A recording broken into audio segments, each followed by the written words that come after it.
Well, what do you propose we do now? I, for one, am intent on continuing to the east. What is there to be found in the east? Nidhogg's lair, the Aery, is said to lie in that direction. And the eye tells me he is near. You cannot still mean to slay him. You cannot still mean to stop me. I have been true to my word, and aided you in this fool's errand with Hraesvelgr. But your efforts at parley have come to naught, Lady Iceheart. I would see Ishgard saved, and for that, Nidhogg must die.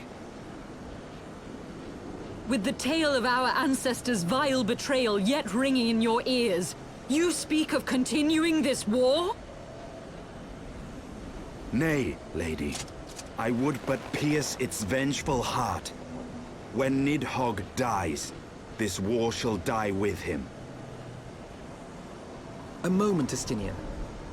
You yourself spoke of the Great Wyrm's strength, that you believed him powerful enough to raise your city to the ground.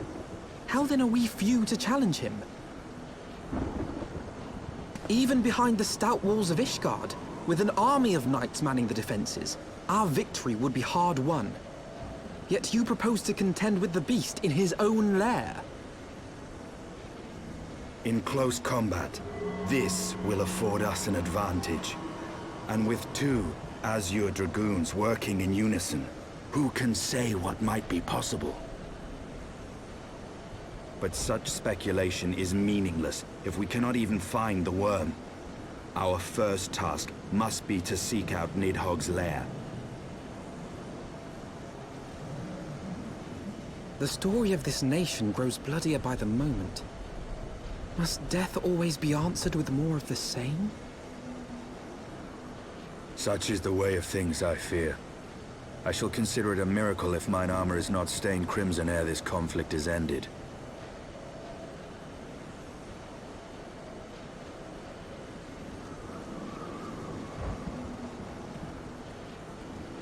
That I should be blinded by my own lies. Everything I believed, everything I thought I was, gone. All gone. Leave her. Your words will not reach her now. And we have not the time to wait for her to gather up the pieces of her shattered faith.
Is that it?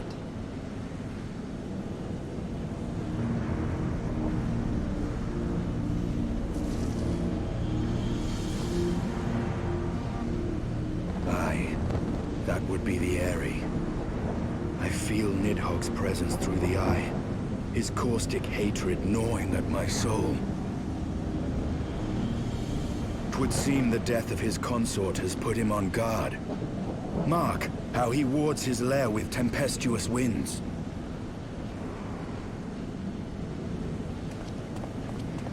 A similar barrier once barred our entrance to the Primal Garuda's domain, until we discovered the means by which it could be penetrated.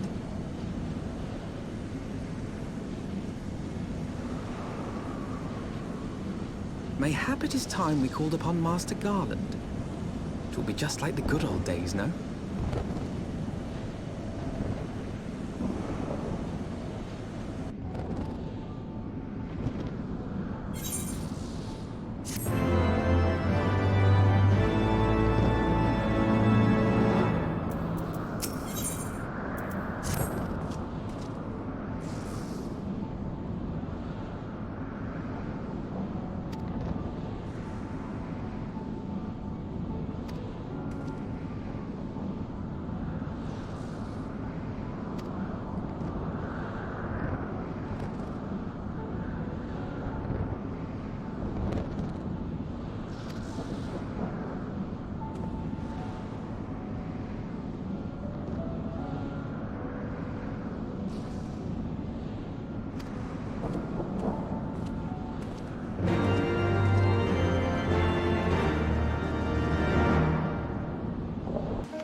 Feast your eyes upon our latest and greatest feat of engineering. We call it a mana cutter.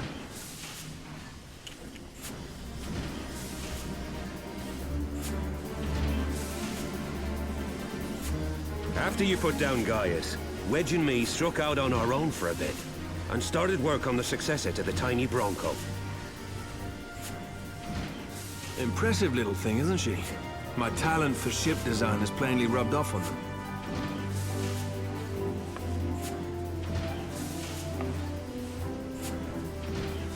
They've adapted the principles of corrupted crystal technology and constructed a mechanism which converts ether from its surroundings into elemental wind. Said wind is then harnessed by the specially engineered sails, providing the craft with propulsion and lift. All in all, a most elegant solution. I'm actually a little upset that I didn't think of it myself. The design does, however, come with one small flaw. The energy conversion ratio's bloody awful. To generate enough power to get you off the ground, you need to be in an area awash with predominantly wind-aspected ether. In other words, there are a few places you can fly, lots of places you can't. The new Ishgardian airship hasn't left the boys much time for tinkering, meaning it may be a while before this particular project takes off, if you'll forgive the pun.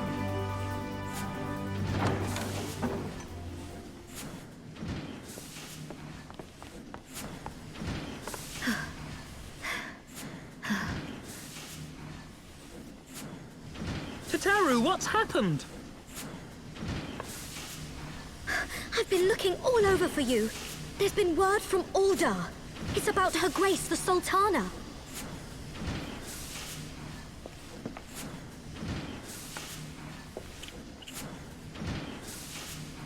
It seems you're required elsewhere.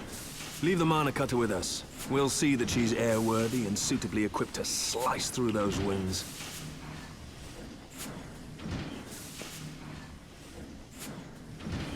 You, meanwhile, should concentrate on providing Rauban and the Sultana whatever help they need.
Thank you for coming.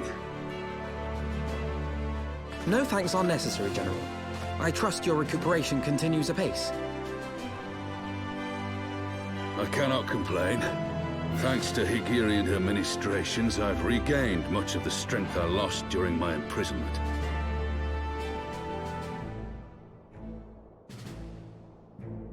I gather you have made progress in the search for Her Grace. Aye, some good fortune at last. A few days past, Dulala informed us that a sizable shipment of alchemical supplies had been delivered to the palace.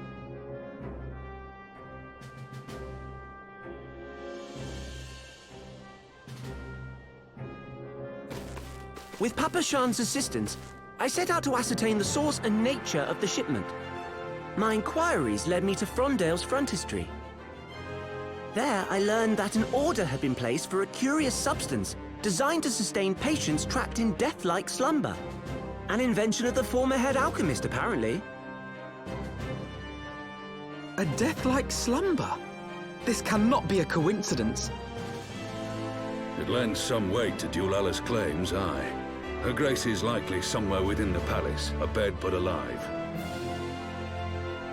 Before making any attempt to extricate the Sultana, however, it seemed prudent to learn what manner of substance was used to induce her torpor. To that end, I made inquiries as to the whereabouts of the one most like to have administered it. The lady-in-waiting, Meriel. We sent for you as soon as we learned of her location. All that remains is to apprehend the woman. We shall find our cat's paw in the Silver Bazaar. But we must tread carefully. The market is not the bustling place it once was, and someone is sure to mark our coming. Should they inform the monetarists, we'll have a fight on our hands. We must be prepared for the worst, and being short an arm, I thought it wise to take another in its stead. What say you, Warrior of Light? Will you lend me yours? Then I pity the bastard that stands in our way. Come, my friends, for Nanamo, and for Ul'dah!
You are Meriel, the Sultana's former lady-in-waiting?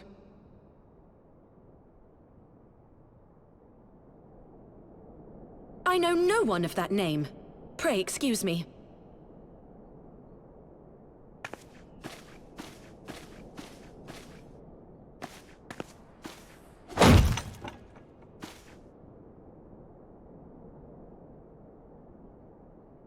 General Alden!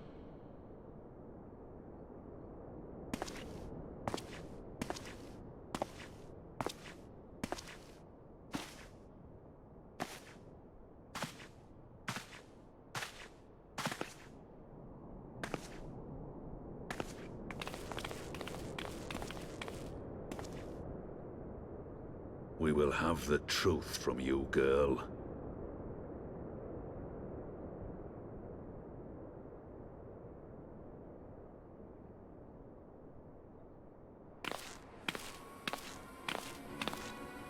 Mayhap it would be better coming from me.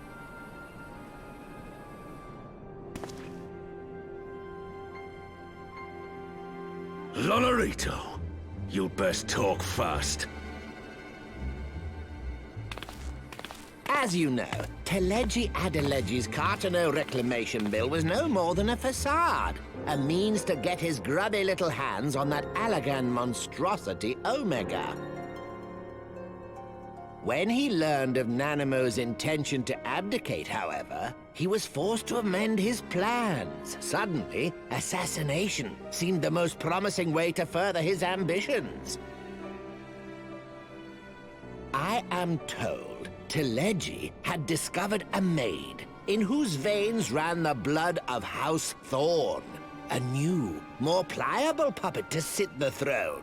'Twould have caused an uproar, of course, but few could have contested her claim.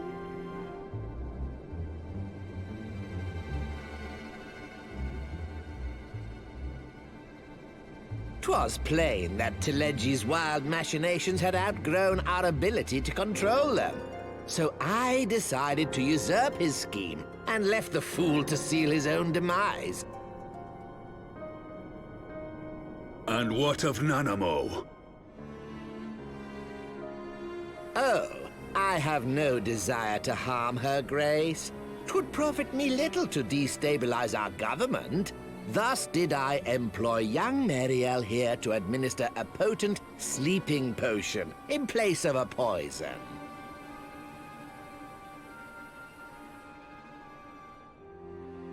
You should know, General, that your dear friend Ilberd was fully aware of my plan. I had him lie about the assassination as a means to prime your rage against Telegi. We weren't entirely sure how you would react, but things went rather better than expected.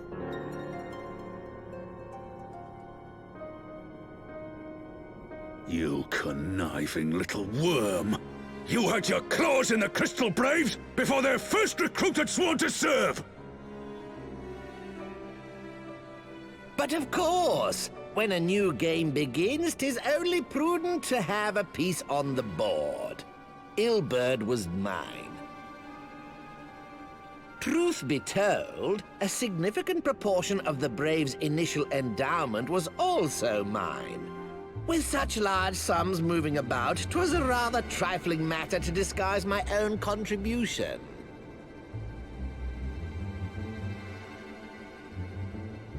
Ah, Ilberd. I secured his services with a promise to support his cause once my authority had been solidified. I swear, the man thinks of naught but prizing Alamigo from the grasp of the Empire. Unlike you, General, the poor fellow seems quite unable to forsake the land of his forefathers. Mayhap that's why he called you a traitor to your people and a disgrace to your homeland, amongst other things. What was it he always compared you to? Oh, yes, an overgrown lapdog begging for scraps at the Sultana's table. Oh, how we laughed.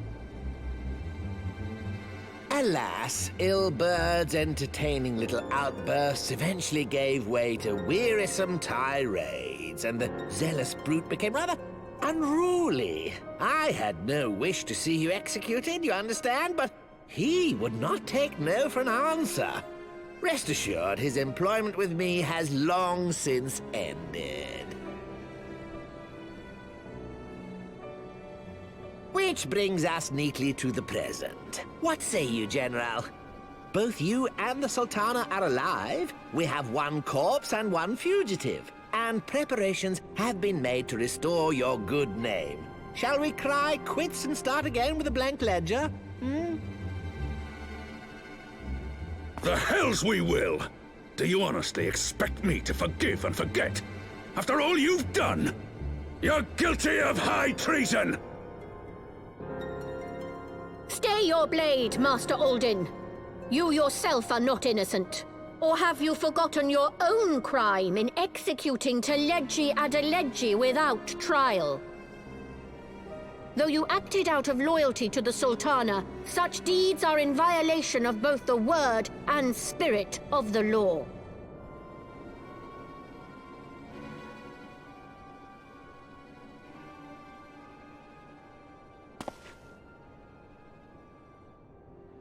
If you would, Lord Lolorito?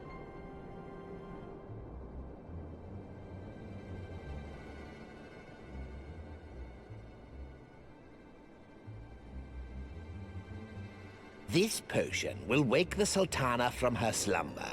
Consider it a gesture of conciliation. You will find her grace resting comfortably within her private chambers. Should you doubt my word, I shall willingly accompany you to the palace as your hostage.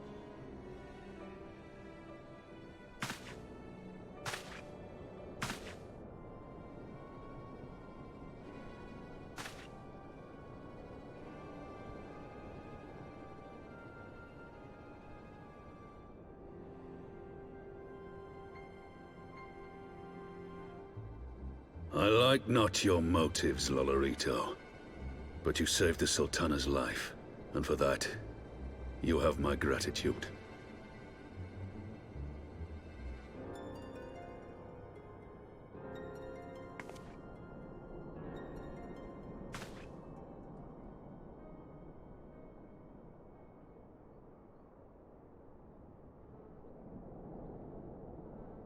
Rauban Aldin, you are hereby reinstated as General of the Immortal Flames. The citizens of Ul'dah shall once more be united under Nanamo Ul'Namo, and together we shall usher in a new age of prosperity.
I was having the longest dream.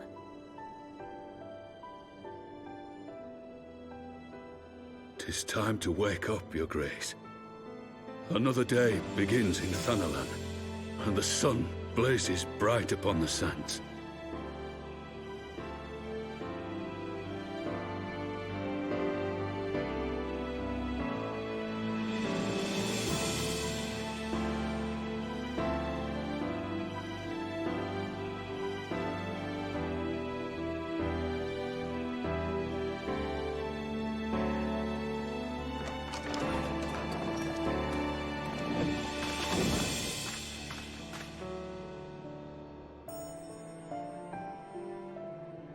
Her Grace is awoken. The palace physician assures me she's none the worse for her slumber.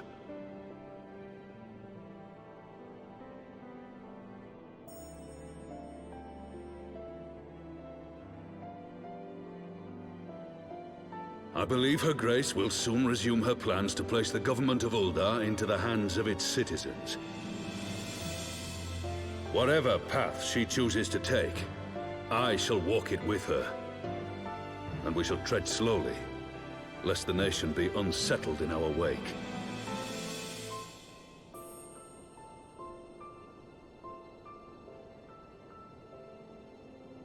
Her Grace's compassion is a shining beacon to us all. But what our city truly thrives upon is competition. 'Tis in the struggle against our rivals that opportunities are seized and fortunes made. And with the Empire on the offensive once more, now would hardly seem the time to turn our system of government upon its head.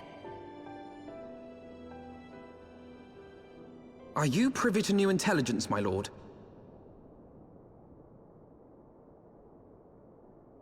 I would hardly call it new. Remind me, what was the name of that enormous Imperial warship which met its end in Mordona? Wait, I have it.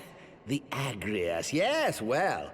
'Twould appear that the Garleans have been hard at work on another such vessel. How close are they to completing this ship? Is it operational? Its maiden flight was a success, I hear. I should imagine Emperor Varys is eager to see how it performs in battle. My lords and lady, I move that it is time to repair the damage caused by Teleji Adeleji and prepare our great nation to repel the Empire once more.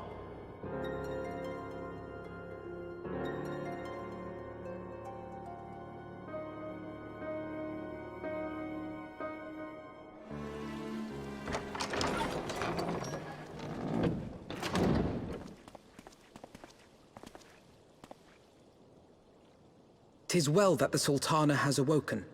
The Syndicate yet needs to put its house in order, but 'twould seem the worst of the confusion has passed. Ul'dah has taken control of its future, and I must do the same.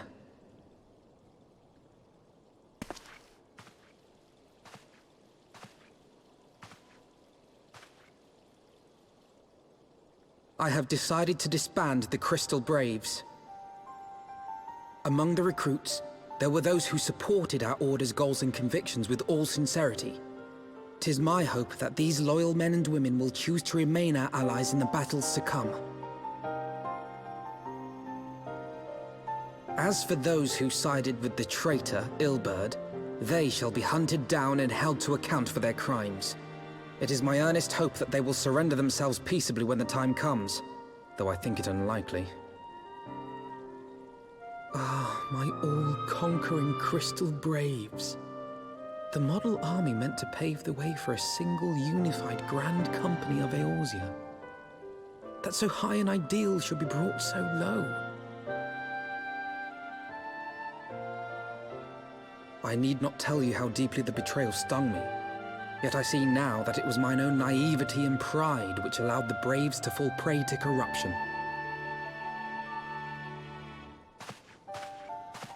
As ever, it is to your own shining example that I turn for inspiration.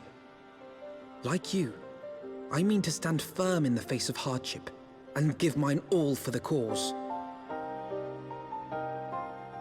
Let us resume the search for our missing comrades, that we might come together to shine the light of dawn across the realm once more. The role of Crystal Brave Commander suited me ill, and I shall play it no longer. Henceforth, I shall be no more or less than Alphino, proud member of the Scions.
All stands ready, Lord Commander.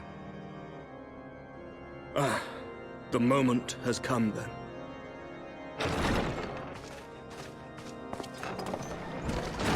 Pray excuse my lateness.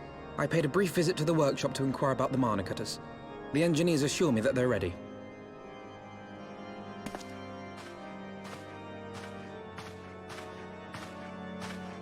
The Aery is now but a short flight away.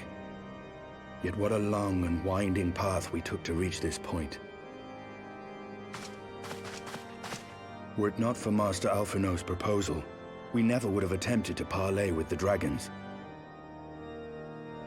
Though our negotiations yielded little, our expedition with Lady Isar taught us much.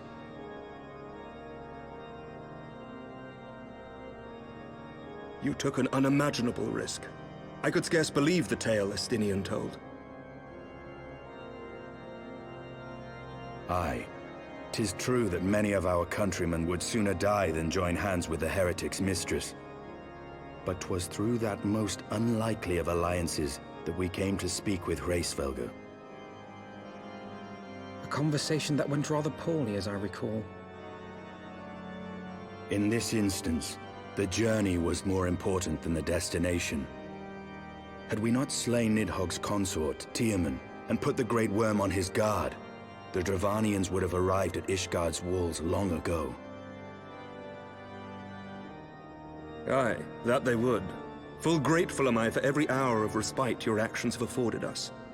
Thanks to you, our defenses are much improved. 'Tis but a pity they won't be enough. Thus you believe an assault upon the Aery represents the city's best chance of survival. Is that not so, Estinian?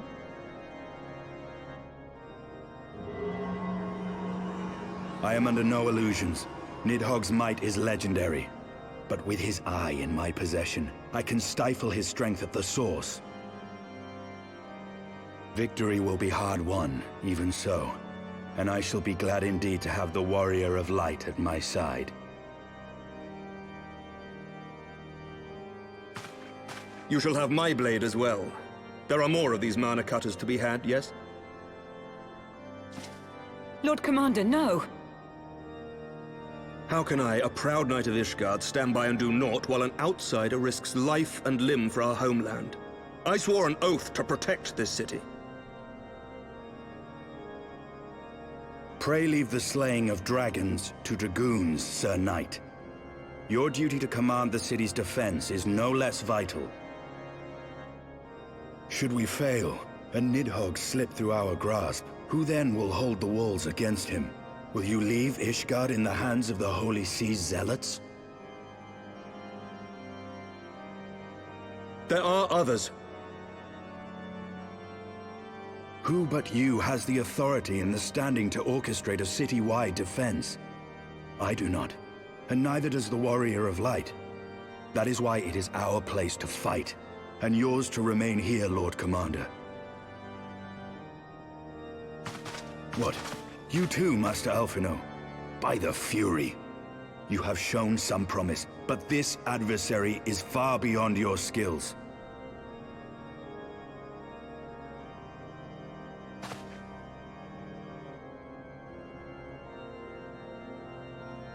Your candor is appreciated, Sir Dragoon. I shall remain then and cheer you from afar. Well, my friend, would seem I have discouraged the last of the volunteers, and claimed the task as ours alone. But if any alive can best this worm, 'tis surely we too.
No, Wyrm! This ends here!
Gifted my people 1,000 years of suffering.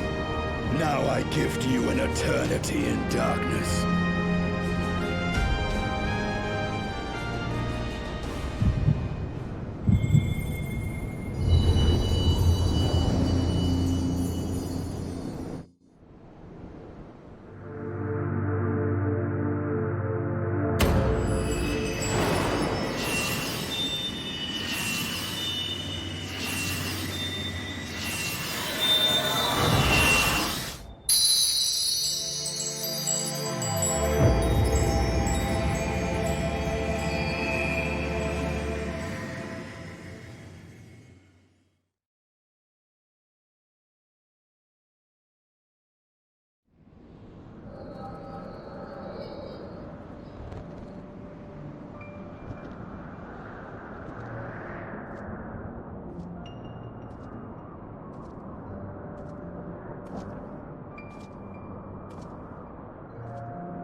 They are ours, Lord Eldrath. The eyes of Nidhogg.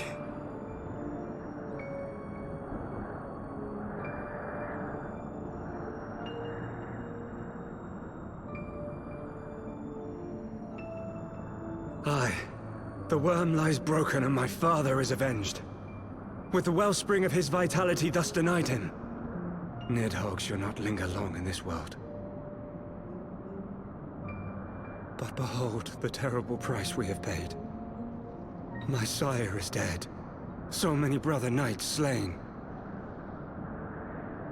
We traded our honor for the strength which now courses in our veins. And still we are forced to make such sacrifice. But not in vain, my lord. Hraesvelgr is the only great Wyrm left in Dravania, and he dares not leave his lair.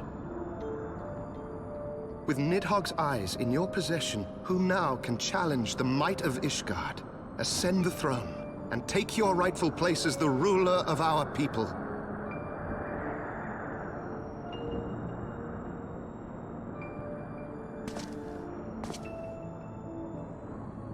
Nay, my friend.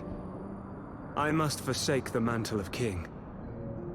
Though Nidhogg be defeated, his wormling horde yet darkens the skies with wings beyond counting.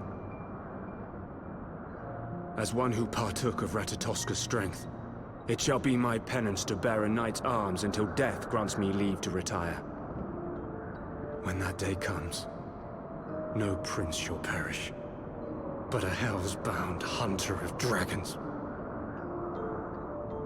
But Lord Haldreth, what then shall become of the royal line? Think of your people, my lord. Without a king, who will the common man turn to in his hour of need? How will he find his way without your benevolent hand to guide him? I thank you, Sir Flavian and Sir Silvertrill, for dispelling my remaining doubts. With men of such wisdom and compassion in service to the realm, 'tis plain that Ishgard has no need of a king. But if you must bow to the demands of tradition, you need look no further than yourselves for one worthy to wear the crown.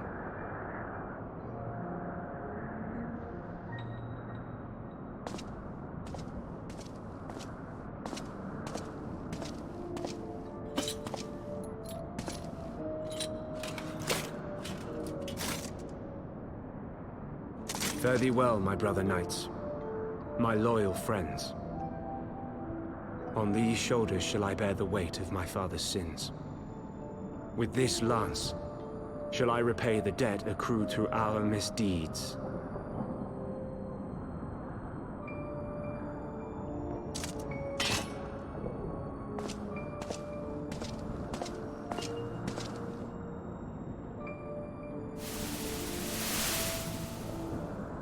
What cruel jest has fate played upon us? Have we seized this desperate victory only to lose a king? We can but act as our lord has bid. We few who remain must divide between us the rulership of Ishgard and her people.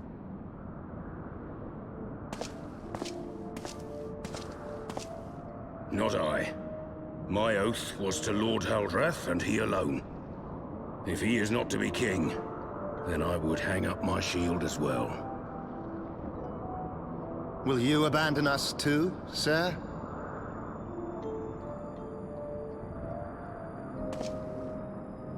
I would wash my hands of blood and betrayal, and take up an honest trade.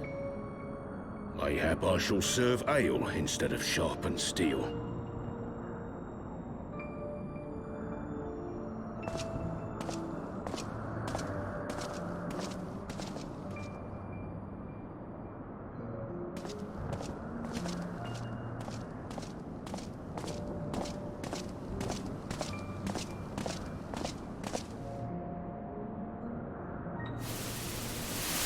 We four, then. Forton, Hylanart, Dyrendare, and Zemail. But 4 houses to rule all of Ishgard. And what of the throne? We keep it empty. Until the day a king rises once more, we must assume the role of stewards. We shall shape our nation anew with a history of our own making, and let the truth of this dark day die here, upon the battlefield.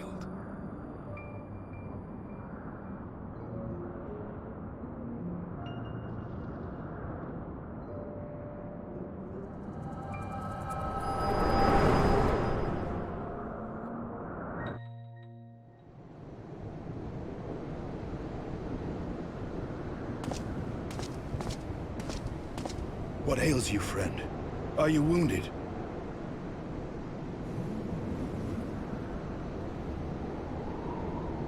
You have borne witness to history. To the culmination of the first battle with Nidhogg.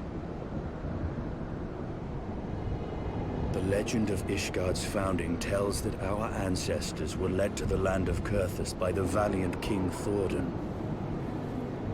In the midst of their journey, they came to a wide chasm, where they were set upon by a great Wyrm, Nidhogg. A furious battle then ensued, with Thordan leading the van. Though the brave king was slain defending his people, his son, Haldreth, the first Azure Dragoon, fought on undaunted.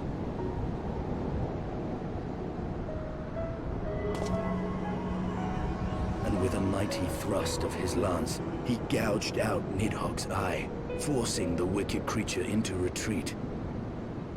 Thus, did this eldritch orb become a sacred treasure of Ishgard, lending its power to every knight deemed worthy to bear the title of Azure Dragoon.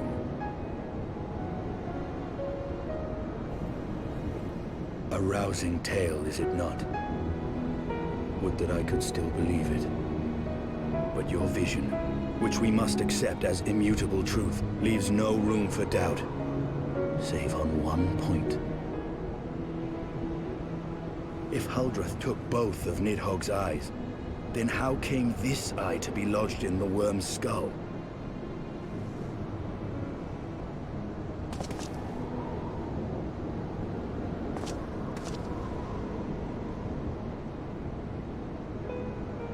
Beneath every answer we unearth, another question lies buried.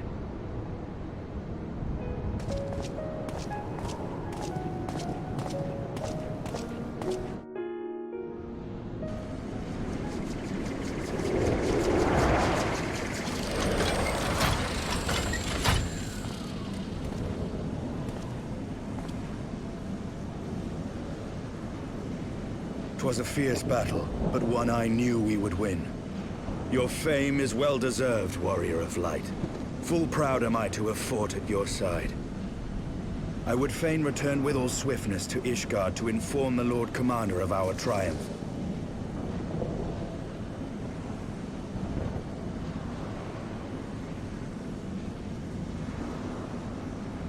But we must first have words with Hraesvelgr.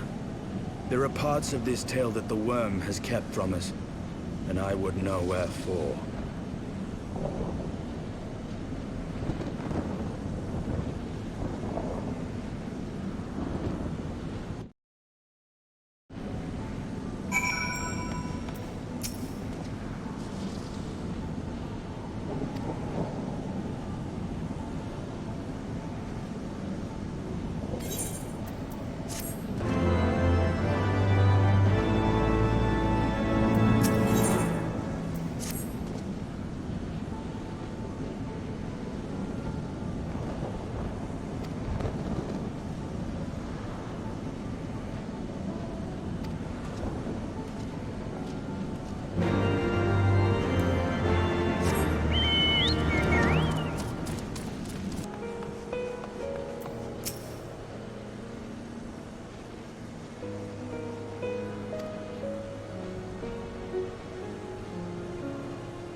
You mean the moment I prized your eye from his head?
It was yours. Your strength that sustained Nidhogg all these years. Would that Huldreth had dealt the Wyrm a killing blow.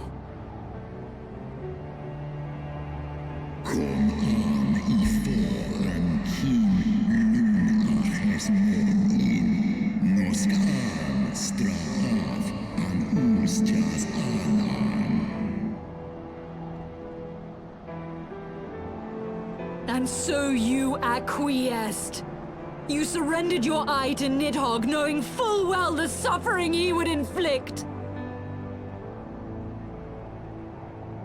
This one som anshin inkin in Ela.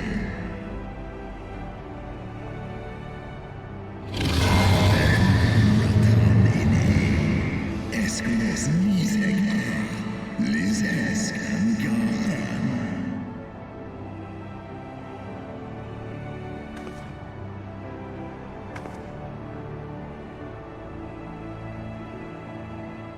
I'm fire. Kolman, Tolos Ineskla.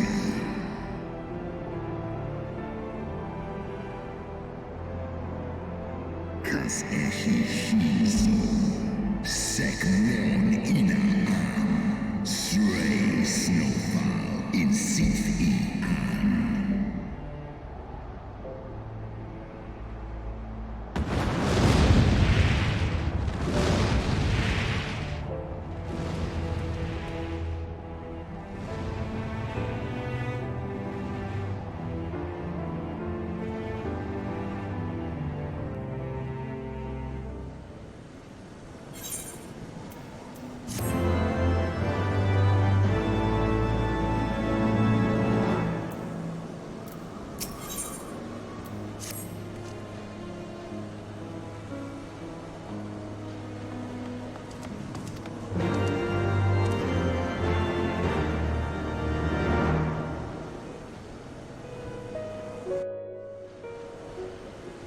'Twas my life's goal to slay Nidhogg.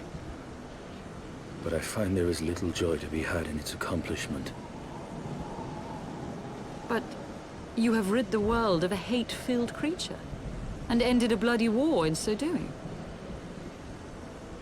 I lost my family to Nidhogg's flames, and 'twas with fury in my heart that I took up the lance. Every blow I struck in the name of vengeance. We were not so different, he and I. I will not judge you for your deeds. I have not the right. Too many innocents have perished in the name of my greater good.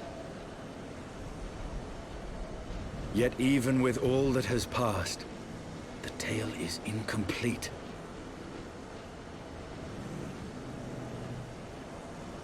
We are short a great Wyrm's eye. Of the pair which Haldreth took from Nidhogg, only one is known to us, the one I bear. What then became of the other? Why did Nidhogg, who had taken such pains to prolong the Dragonsong War, suddenly decide to hurl his entire army against the walls of Ishgard? Lord Commander. Aye. The deed is done. Nidhogg is slain. What? In the city? A battle with whom? At once, Lord Commander. Hold firm till our return. Fighting has broken out in the city. Lord Emmerich was sparse with the particulars, but it seems some commoners threw open the gates to a force of heretics. I gave no order to attack. Are we to mark the end of the Dragonsong War by spilling the blood of our own? Mayhap Hraesvelgr was right about us. Let us away, Warrior of Light. The people must be saved from themselves. Wait! I would join you! There has been enough violence. I will appeal to my people in the city and make them see reason.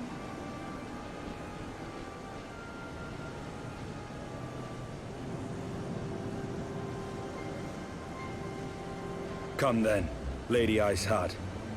Let us write the final chapter in this damnable war.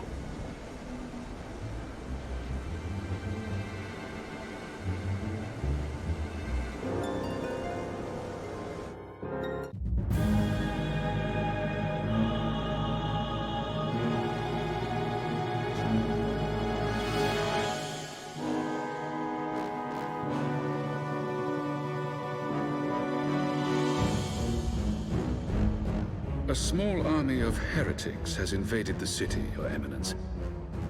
But there is no cause for concern. A sizable contingent of our soldiers is already in place to repel the Dravanian assault, and the intruders will soon find themselves outnumbered and outmatched. Our plans proceed apace, then? Yes, Your Eminence.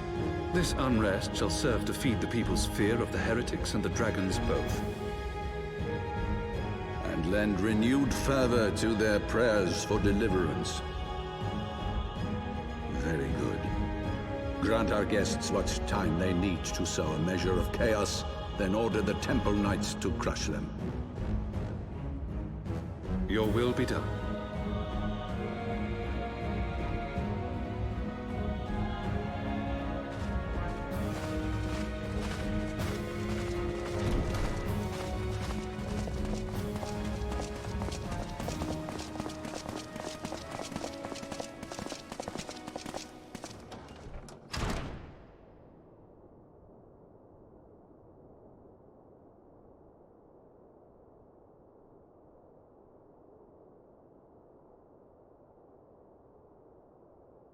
The moment is at hand.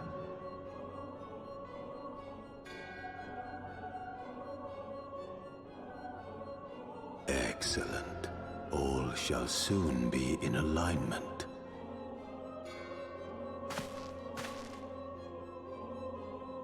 It is time for the Bringer of Light to die.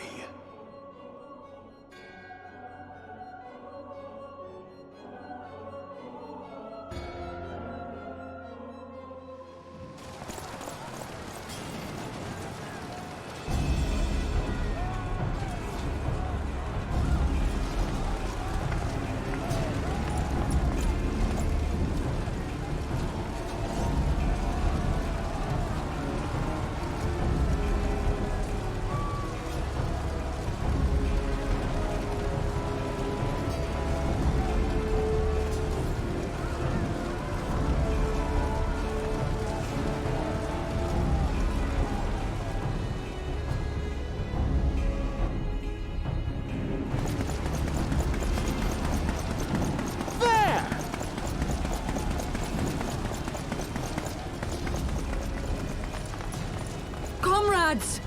Sheathe your swords! There is no need for further bloodshed! My lady! She is come!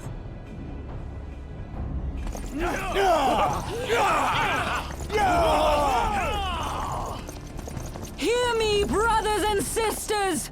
The war is ended! Nidhogg is no more!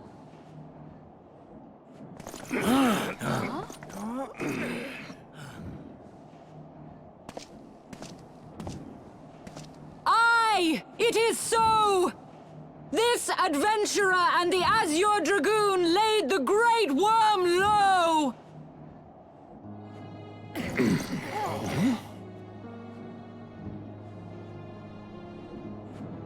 The endless cycle of violence between man and dragon was born of our forefathers' treachery. You have followed me, bled with me, to bring this truth to light that we might all know peace. But Nidhogg is dead. Nidhogg is dead, my friends! He who bore such hatred towards Ishgard is dead! Let his hatred die with him, I say! Let us sheathe our swords and go in peace! Have we lost? No, my friend! Far from it! At long last, the peace for which we have so desperately fought is within our grasp. And I, for one, would not forsake it.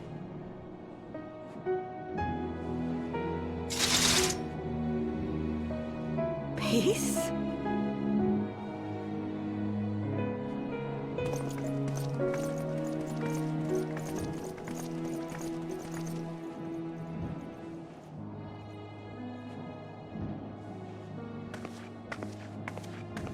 Seize the witch! Let none escape!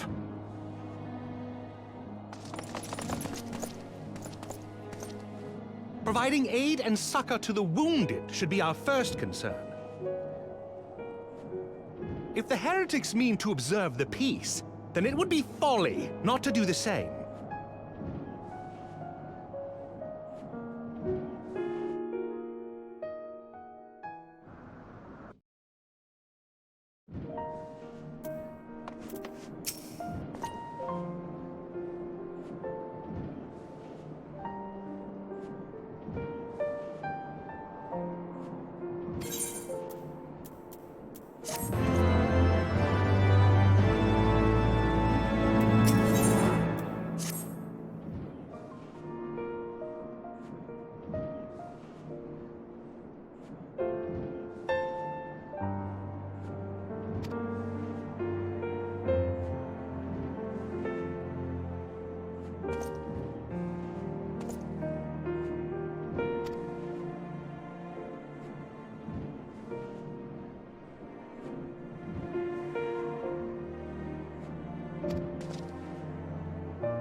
Praise Halone, you are safe.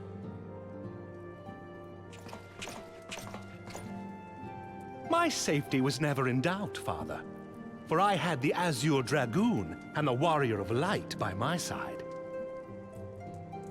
We bring the most wonderful tidings.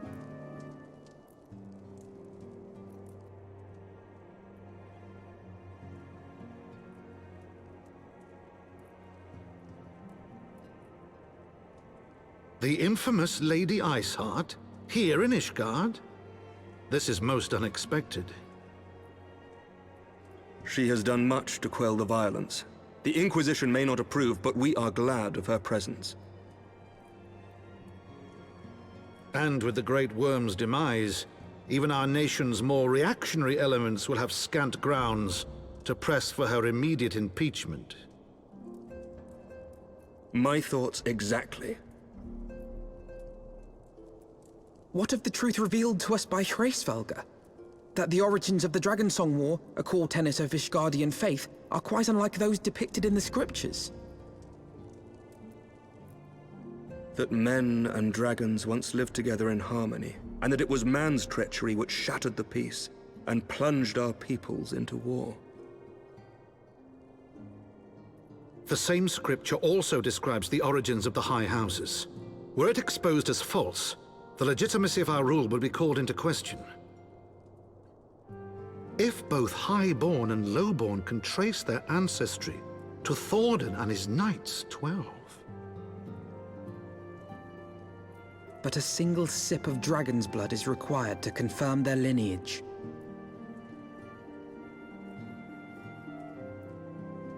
If the Holy See knew of this and chose to remain silent, their crimes are grievous indeed. Regardless, this state of affairs cannot be allowed to continue.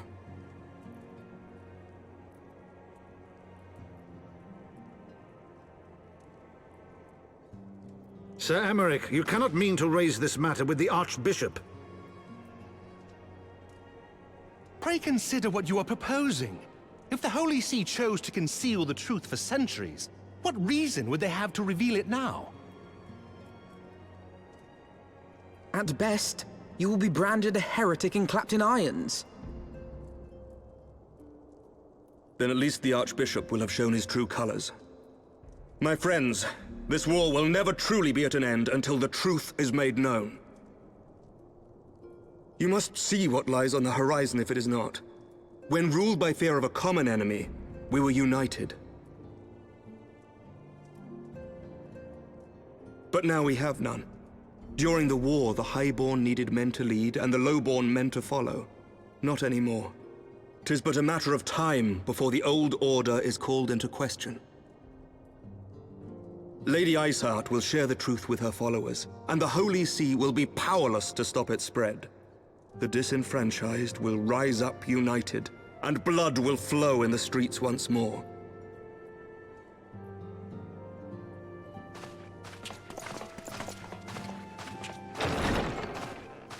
A divided Ishgard will not survive.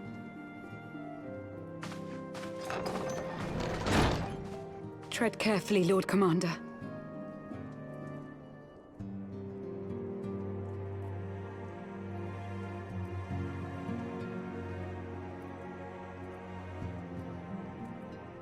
My lady, is it wise to let him go?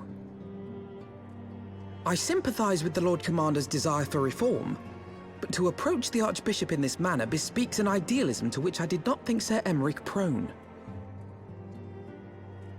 Though he comports himself as a realist, he has long dreamt of reform. 'Twas that idealism which first drew me to him, that which made me swear an oath to serve.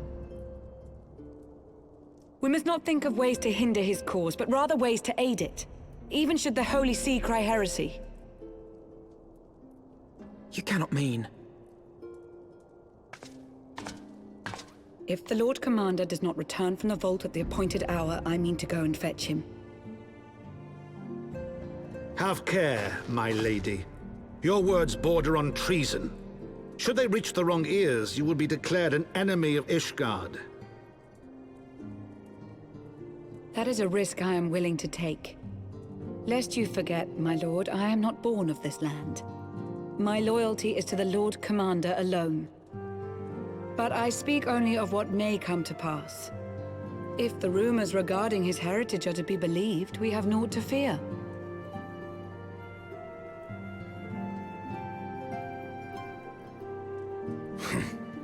Lies and slander. Forgive me, what rumors are these? That Sir Emeric is the Archbishop's bastard son. Senior clergy are not permitted to marry and sire children. But even the holiest among us are not immune to temptation. I labor to believe it. Sir Emeric is truly the Archbishop's son.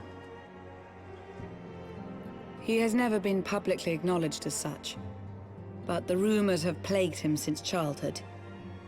That he rose to his current position, despite being despised as a bastard and accused of profiting from his father's influence, bespeaks the quality of his character. It is my hope that on this occasion, the burden of his birth will work in his favor. Should our worst fears be realized, the Archbishop will not be so quick to execute his own flesh and blood, affording us time to mount a rescue. Bastard or trueborn, he is our nation's best hope. If the Holy See dares to threaten him, I shall lead the charge against the Vault myself. Hear, hear! The future of Ishgard rests on Sir Emeric's shoulders. I too will do mine utmost to aid his cause. Orshafon, be reasonable. A knight lives to serve, Father. To aid those in need. The people need Sir Emeric more than ever, and we may be his only hope. There is no greater calling for a knight than to save the life of his fellow man. I swear to you, on the sigil of our house, that I shall do this and make you proud.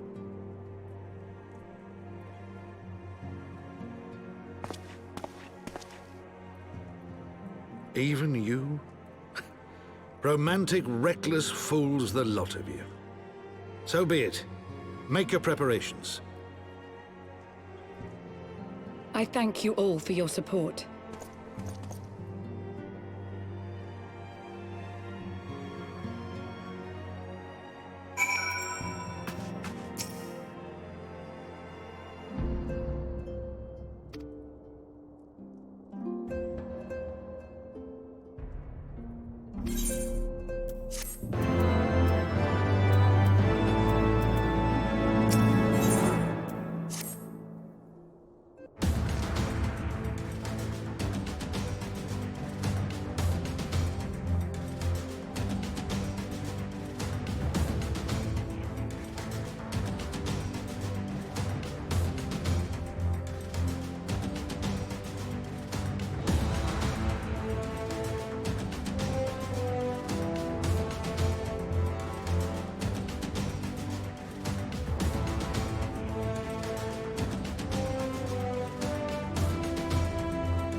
Where do you think you're going, Missy? I'm sorry, I didn't mean to offend. What's going on here? What's it to you, boy? Piss off. Hold on. I've seen them around. They're in and out of House 4 Tom's Manor all the time. Oh, I see. Skulking about at your highborn master's bidding, eh? Bloodhounds hoping to catch a whiff of heresy, is that it? You are quite mistaken, I assure you. We came here to help. And if you know what's good for you, you will let us pass. Haha! Listen to the pups yapping. Come here, boy. I'll give you cause to yelp.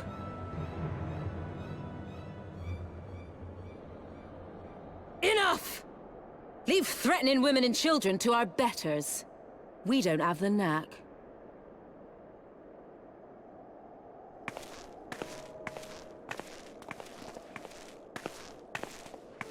Hilda!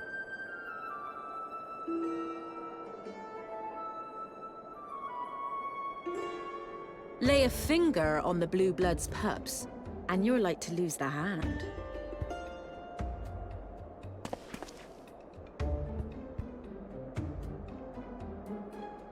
And often I get called on by glorious heroes like yourself. So tell me, what have I done to deserve you?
So, while you're on your way to kill Nidhogg, you stumbled on some dirty secrets that the Holy See has been hiding for centuries. Eh? What are they on about? The High Houses. And what makes a nobleman so bleeding noble? They trace their blood back to King Thordan and his Knights 12, the founders of Ishgard. But our friends here reckon we're all descended from the heroes of Eld. Highborn and lowborn alike. And so Sir Emeric, Lord Commander of the Temple Knights, has gone to ask the Archbishop if he wouldn't mind letting everyone know. Is he simple? The old bastard will have him executed for heresy. Wow! Seems to me that's what the good sir wants. Seems he thinks a noble sacrifice will serve to prove his claims. We cannot stand idly by and allow Sir Emeric to do this. Ishgard has need of him. Look, you've a good heart, I can see that. Willing to risk your neck for someone else even when his troubles ain't yours. But what's this got to do with me? If Sir Emeric is imprisoned in the vault, we will need all the help we can muster to breach their defenses and rescue him.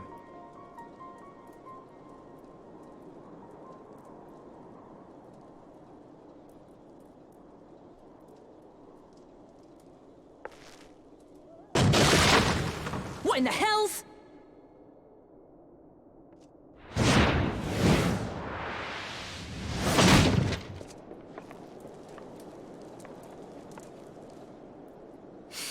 Ah, the unmistakable scent of heresy.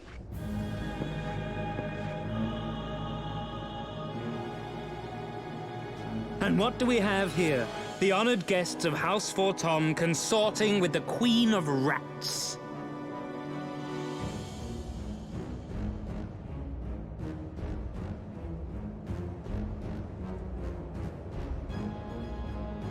Ooh, plotting insurrection, I shouldn't wonder. That won't do. Sickness is wont to fester and spread. It must be burnt out ere the infection takes hold. I reckon Sir'd be happy to wield the irons himself. Well, so happens I've got irons of my own.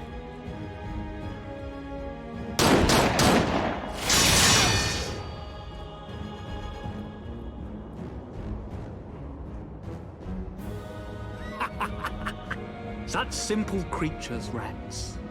Certain to attack when cornered. Let us step outside, milady. In here, your toys could hurt someone.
Filthy rats!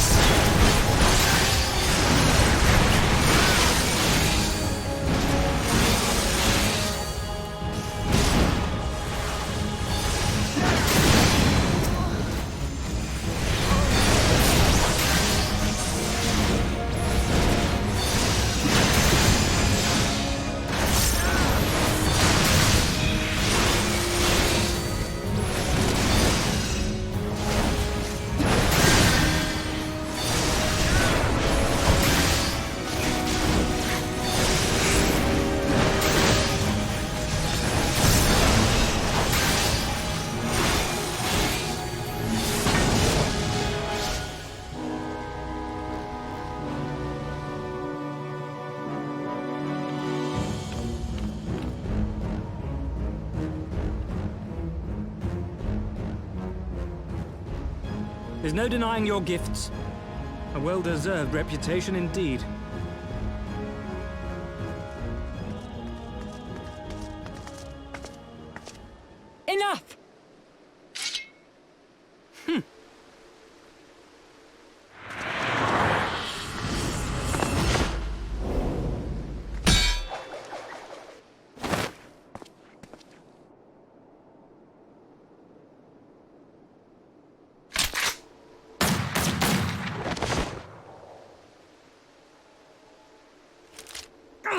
Lucky bastard. Nay, 'tis we who are lucky. Had we fought on, 'twas but a matter of time before our conflict claimed the life of an innocent bystander.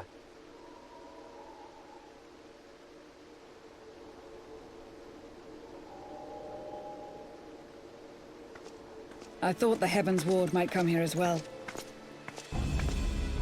They came to the Temple Knights' headquarters. Aye. Sir Grinno announced that the Lord Commander had been imprisoned under suspicion of heresy, and that the Heavensward had been granted full authority in his stead. Then the Heavensward now commands the Temple Knights. Those still loyal to Sir Emeric answer to me. Alas, that amounts to but half our number. The other half, who opposed his promotion to Lord Commander, have gathered at the vault as ordered. Bolstering the guard already, eh? If I didn't know any better, I'd say you were expected. I take it you're in charge around here? Hilda. And yes, the young master was just persuading me to join his lost cause. Convincing little beggar, isn't he?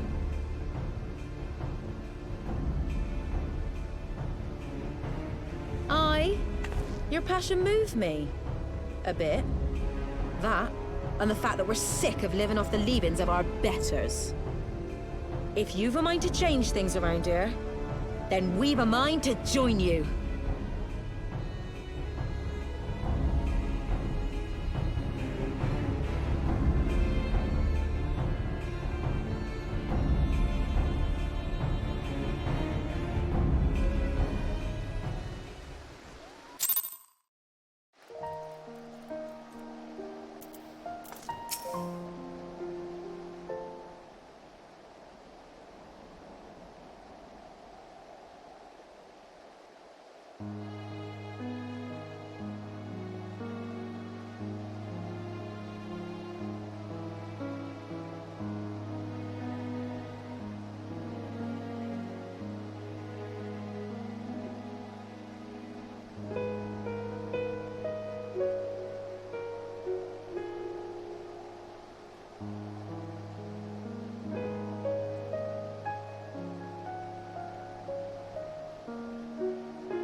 I'll cut you to pieces!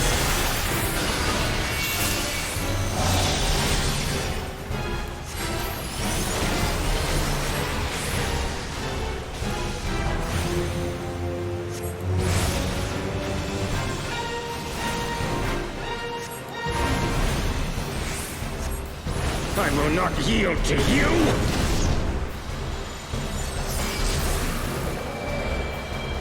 I have the power!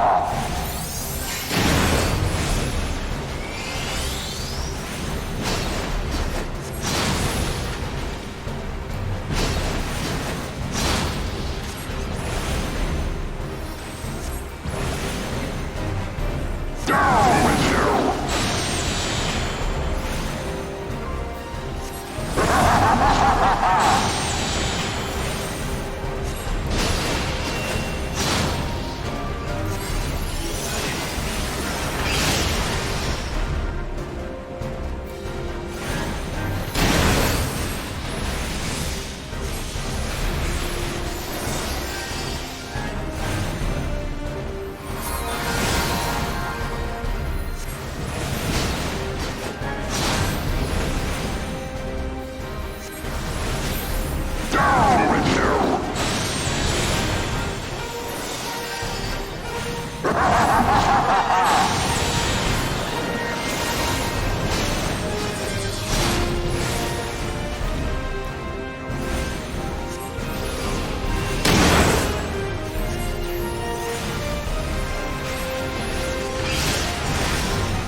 Sickness must be purged!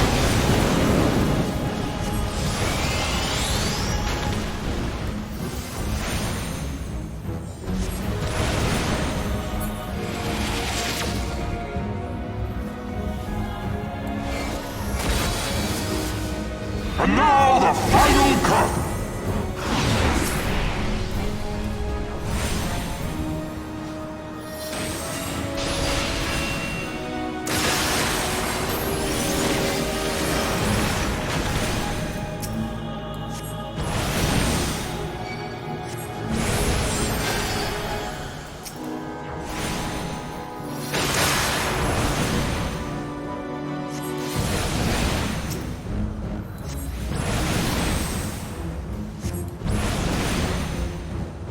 This shall be a mercy.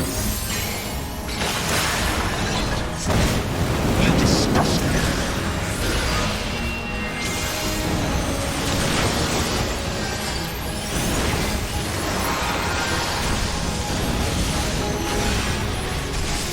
Sickness must be purged.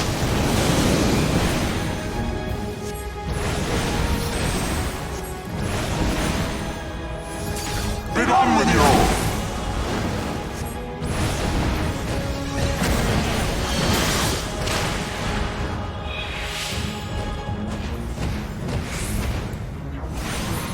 Sickness must be purged!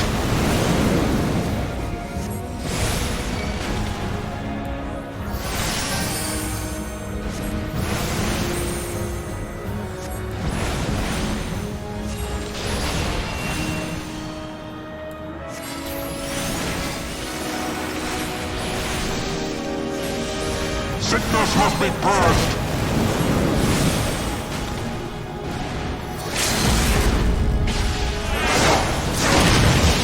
Begone with you!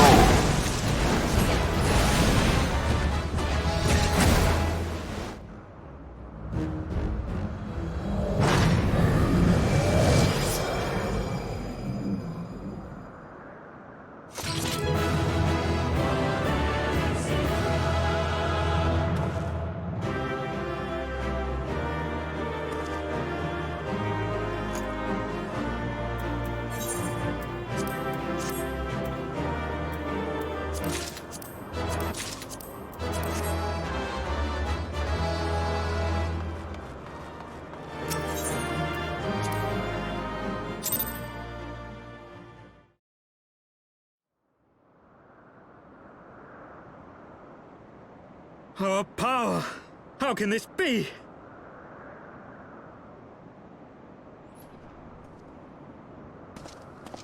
Fall back!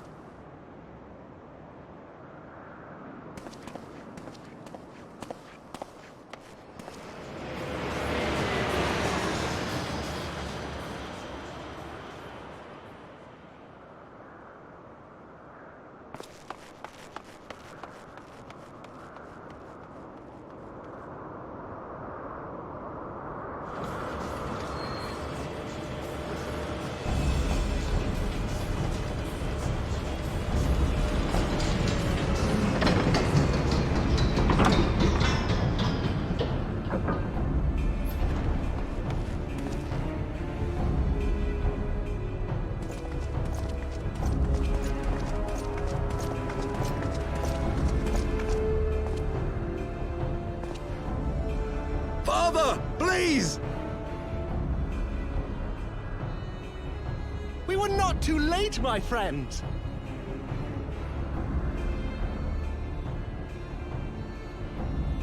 Why must you do this, Father? Nidhogg is fallen. There is no need for further deception. Now is the time to renounce the lies which led us down this path. To start anew!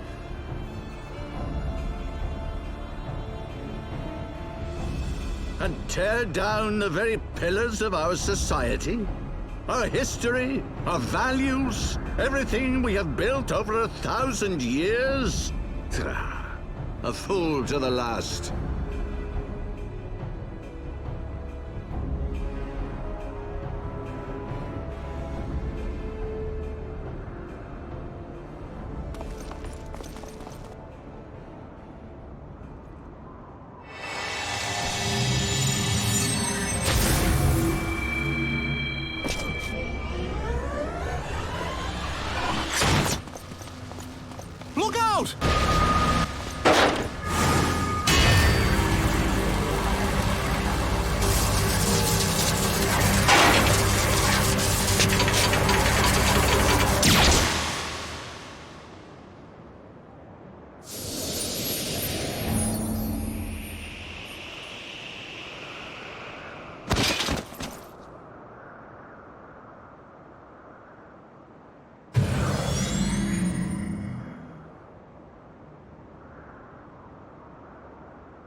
Go.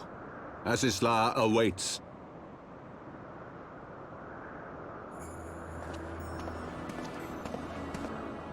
Lord Orchefort!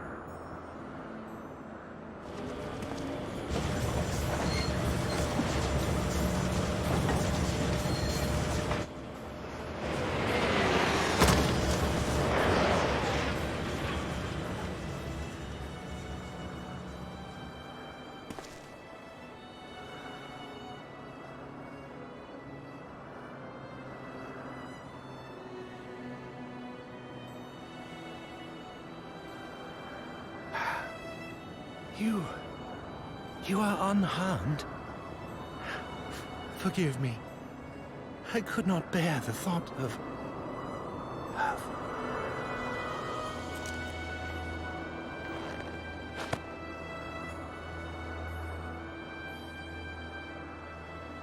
Oh, do not look at me so. A smile better suits a hero.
Don't.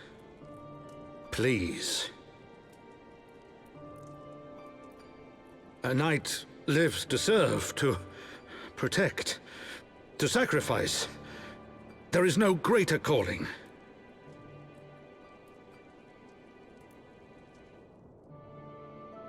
Leave me to mourn and give chase. For my son, and for the nation he loved. Go!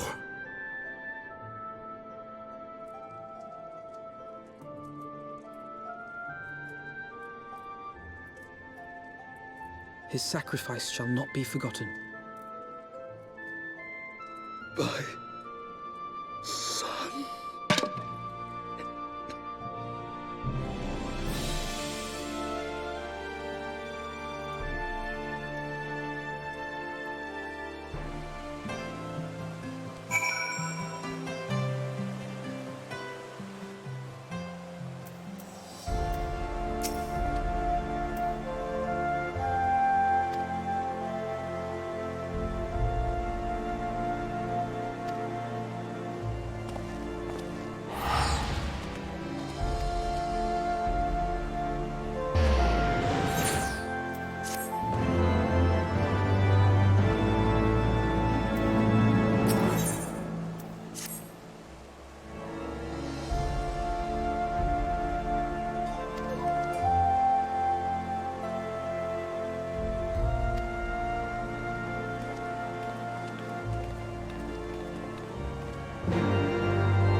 My friends, I am in your debt. Think nothing of it. Your wounds are healing well, I trust. Some wounds do not heal.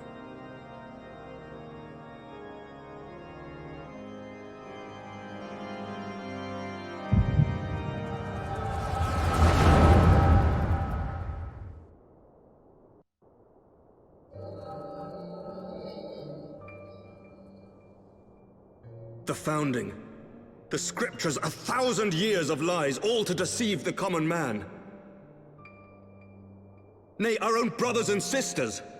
For the blood of the Knights 12 flows within all our veins.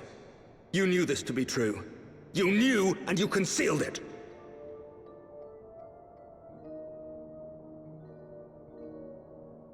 I should be interested to hear how you came by this knowledge. But yes, you have the right of it.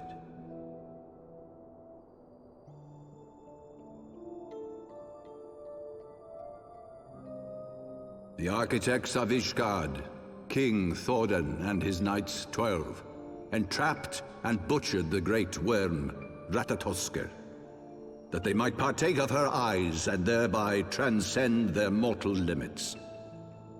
Upon learning of their treachery, Nidhogg was consumed with a murderous and justified rage. I dare say you know what followed.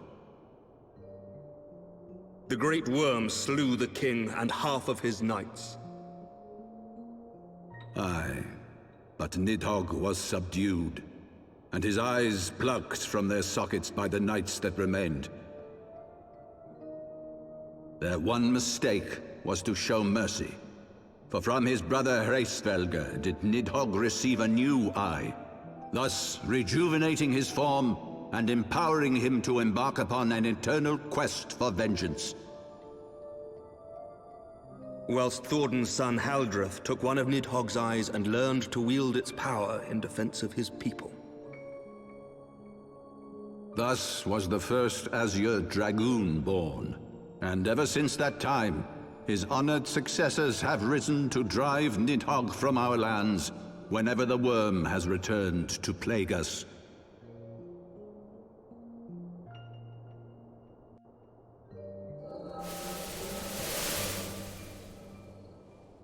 I ask you, my son, will you answer for my sins? Will your son and his son answer for me as well? What do you mean? If a man cannot atone for his sins in the course of his all too fleeting life, must his progeny then be held to account? Must every subsequent generation be judged as well? Thordan's betrayal of Ratatoskr was an unconscionable, unforgivable sin. Should we then, as his descendants, meekly surrender ourselves to an eternity of punishment? Nay, say I. I would not see our children sacrificed in a vain attempt to appease an implacable foe. Dragons are not like us, my son. To they who live forever, the wrongs of antiquity are as those of yesterday. No reparations shall ever suffice. This fact alone should serve as ample justification for our actions. Yet some refuse to see it as such. For men like you, who yearn to commit themselves to a nobler cause, a more compelling narrative is required. This is your solution. This is how you protect our people. You have given us a lost cause, a death sentence. With your compelling narrative, you but doom our countrymen to give their lives for a lie. And they do so gladly. Highborn and lowborn alike are proud to serve, to fight and die for their country.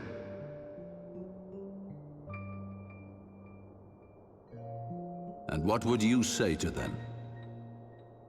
What would you tell the wives who have lost their husbands? The mothers who have lost their sons? That their loved ones died for naught?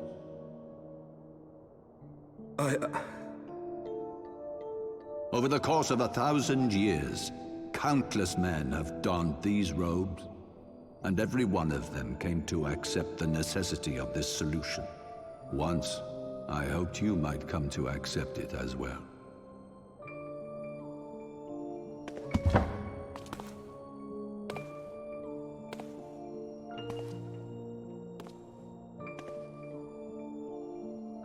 Do not despair, my son.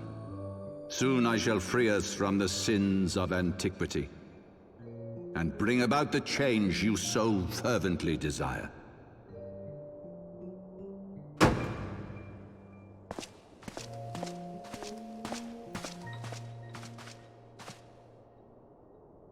If he has spoken with others, I would have their names. Escort him to a cell and question him thoroughly. Your Eminence.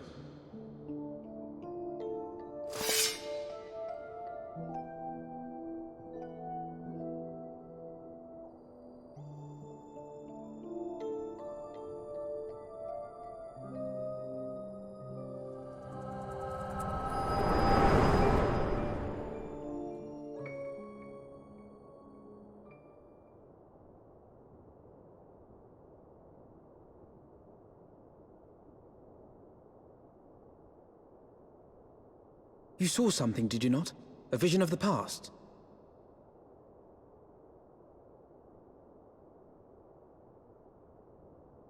So this is the power of the Echo.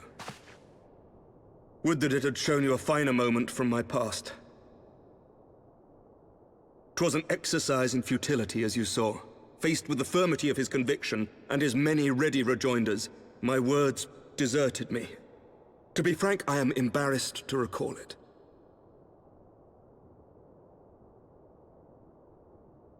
A friend once impressed upon me the importance of differentiating between words, deeds, and beliefs.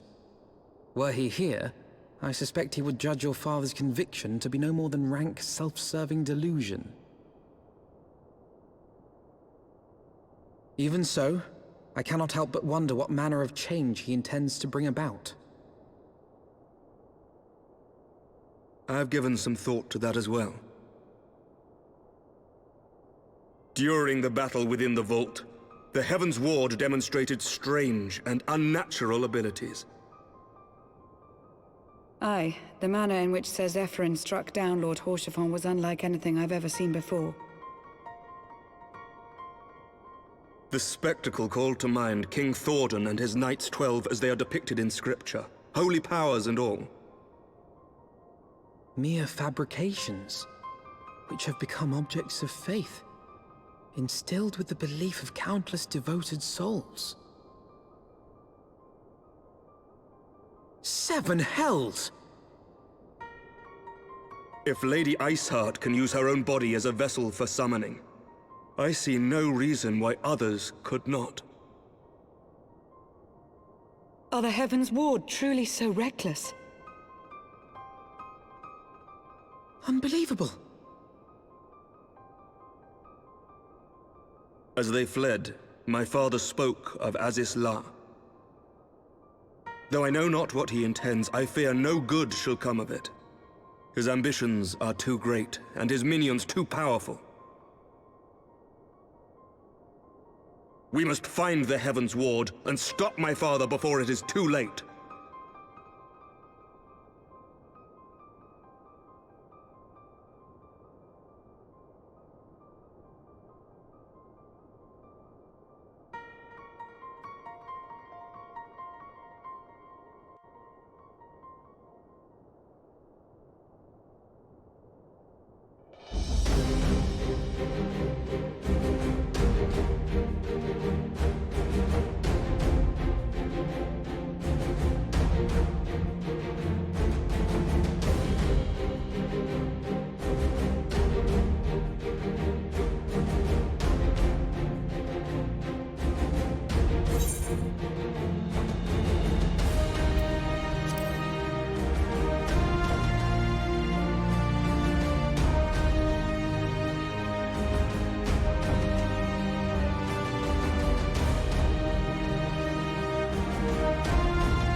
to the northern reaches of the Sea of Clouds, where countless isles yet remained uncharted.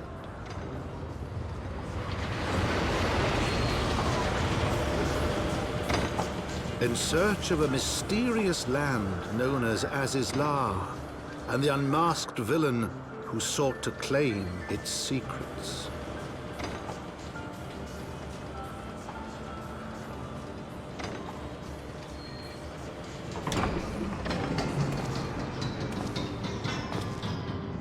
Oblivious to the new threat which followed in their wake, they came.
Protect me!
Homemade. Darkness. Light to none. Hearken. Receiver. Blessing. Small.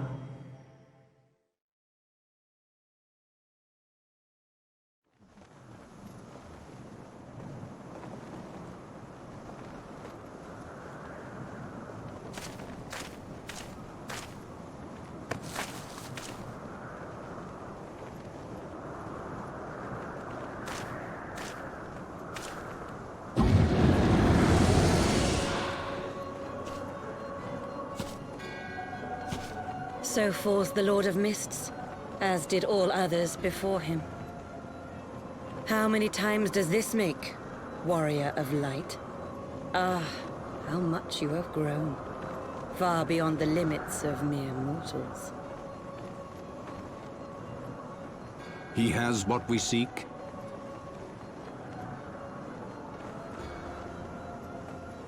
That he does. The key to Azizla and the secrets of Allag.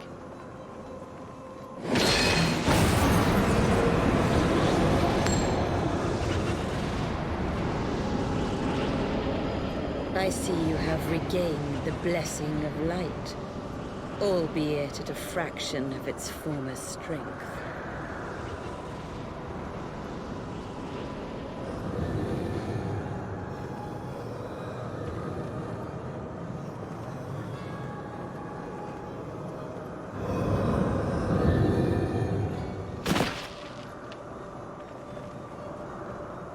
My thanks to you, Ascian.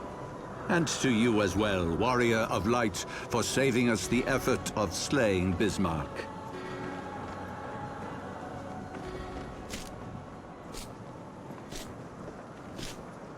Now that the key is within our grasp, the path to the heavens shall at last be laid bare.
By our deeds shall the wrongs of antiquity be righted, and man reclaim the reins of history.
Wait, something is amiss.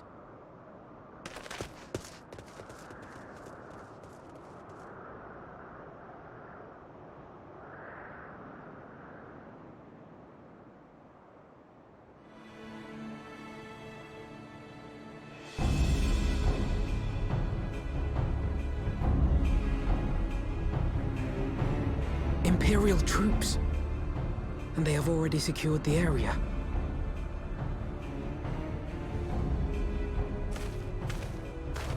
Reveal yourselves at once!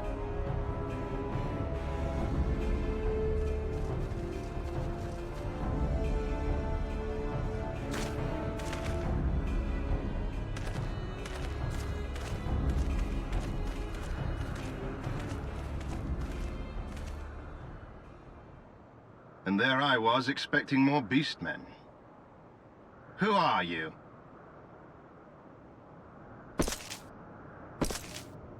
I thought Ishgardians responsible for the disappearance of our scouts, but I see now that I was mistaken.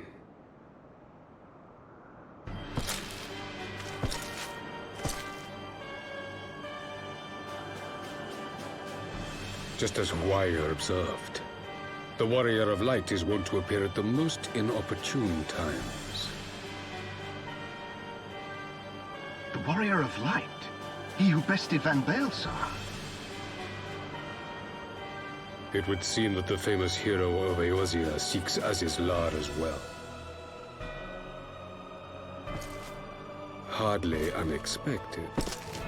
The secrets of the Allagan's power to bind icons to their will could scarcely fail to interest the scions of the Seventh Dawn. You know as well as we what will ensue should these insatiable creatures be allowed to roam free. That their very existence threatens the life of this star. We but disagree on the solution to the problem. Genocide has ever been the Empire's favored recourse. And that is why we will continue to oppose your every attempt to claim Eorzea. You do not hesitate to speak your mind, even when your every word could be your last. Alas, your sentiments betray the narrowness of your view. The fate of Eorzea and its inhabitants is of little concern next to the fate of the world.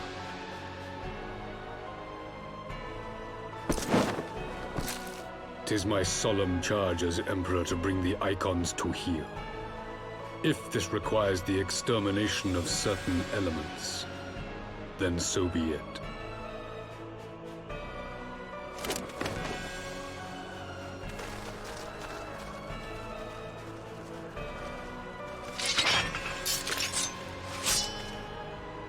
No, don't! They are not his thralls!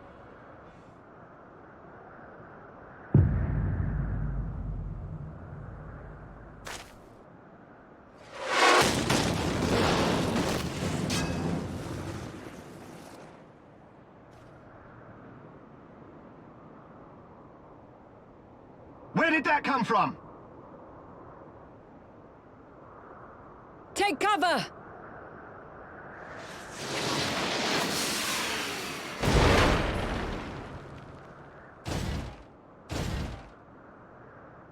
Your Radiance, we must withdraw.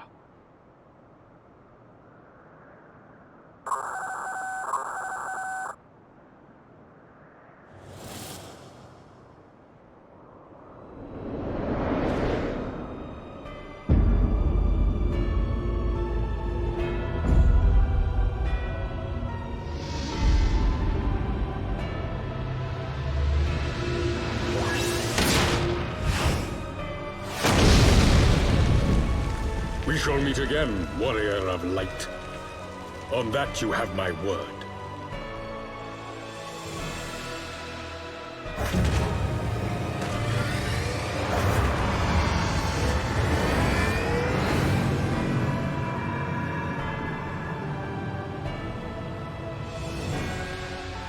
So Garlemald too has designs on Azizlar.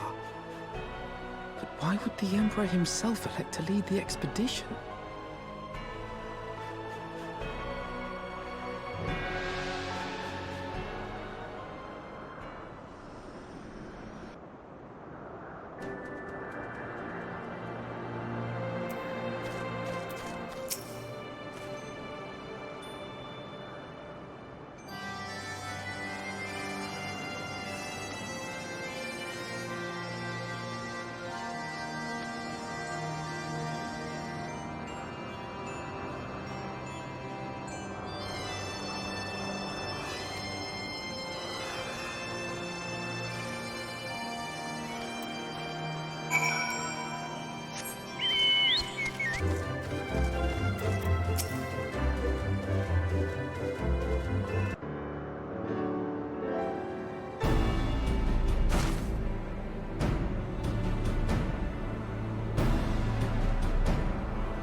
did not think that I would ever have occasion to pilot a suit of Magitech armor again, least of all under these circumstances.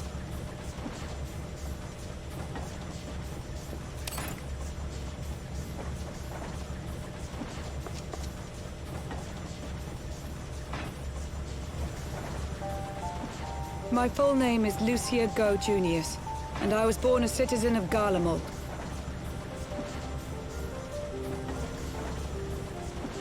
Ah, that explains it.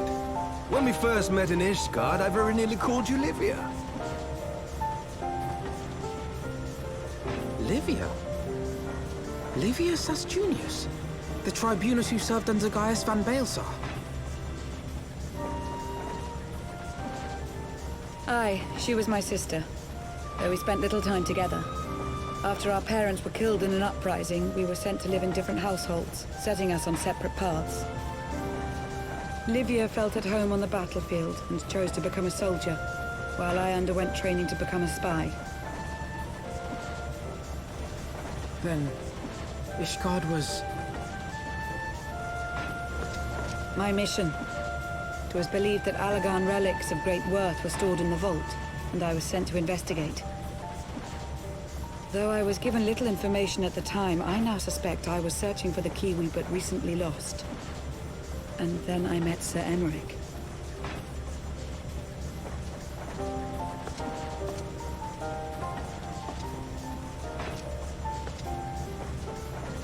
'Twas his usefulness to my mission which prompted me to approach him, but I soon found myself drawn to him for other reasons. He too was a prisoner of his past, judged for his heritage as a bastard son of the Archbishop. Yet unlike my sister and I, he did not curse his fate. He simply rose above it. In time, I came to realize that I had found a man worth following, and a new home besides. And when I subsequently confessed all to Sir Emeric, he was good enough to accept me into his service. I do not question your loyalty to Sir Emeric. It is your loyalty to your sister which concerns me. I have long been of the opinion that those who dwell in the past risk losing sight of their future. My sister fought for her convictions and for those she held dear. So do I. So must we all.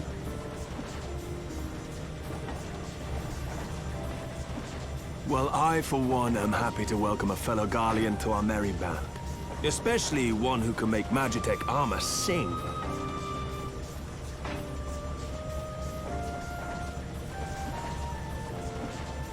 Chief, we should be getting close.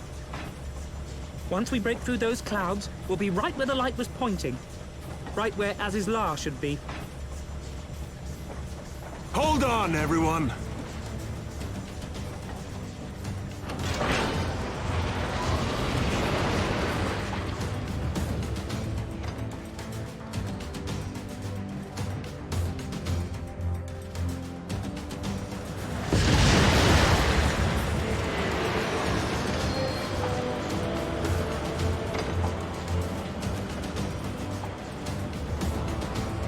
Look!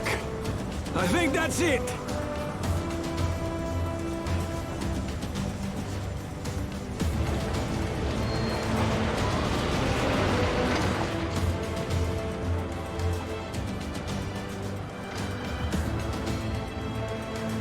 Chief, is that... Allagan? Aye. There's no mistaking their handiwork.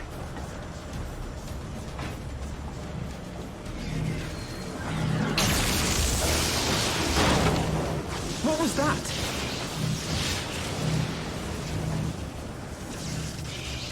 Some sort of barrier.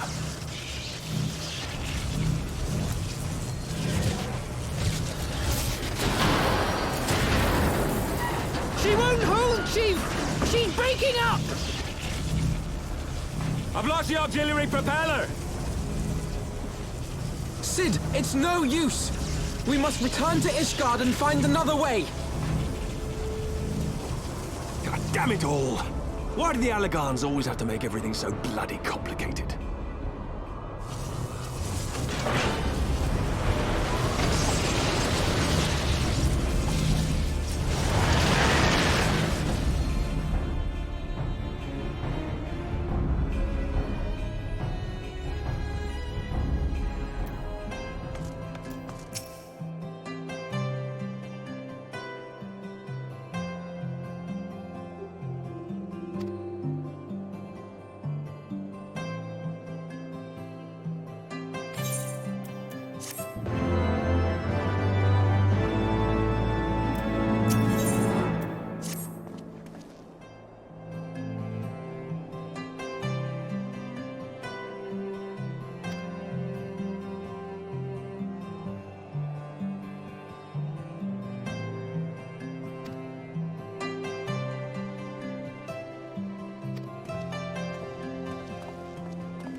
In summary, the Isle owes its lofty position to the industry of the Allagans.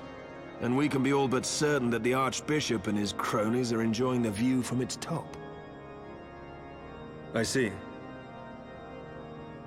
If we are to join them, we will first need to pass through the Isle's etheric barrier, which is, alas, more powerful than most. Powerful enough to make a mess of a perfectly good airship at any rate.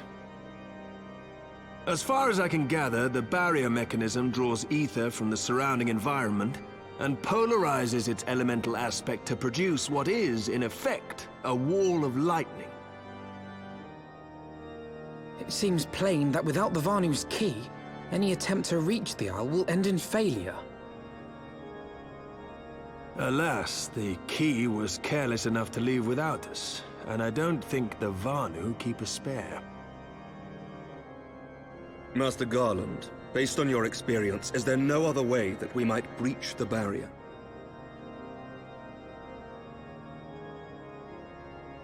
Well, in the past, we've beaten similar barriers by nullifying them with elemental converters. But the one we're up against this time dwarfs aught we've encountered before. The Enterprise simply isn't large enough to bear the requisite amount of crystals.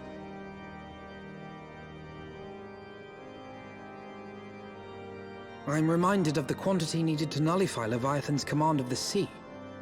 A veritable mountain of crystals that could only be borne by lashing two galleons together to form a twin vessel, scarcely able to propel itself, much less fly. That said, we're not without options.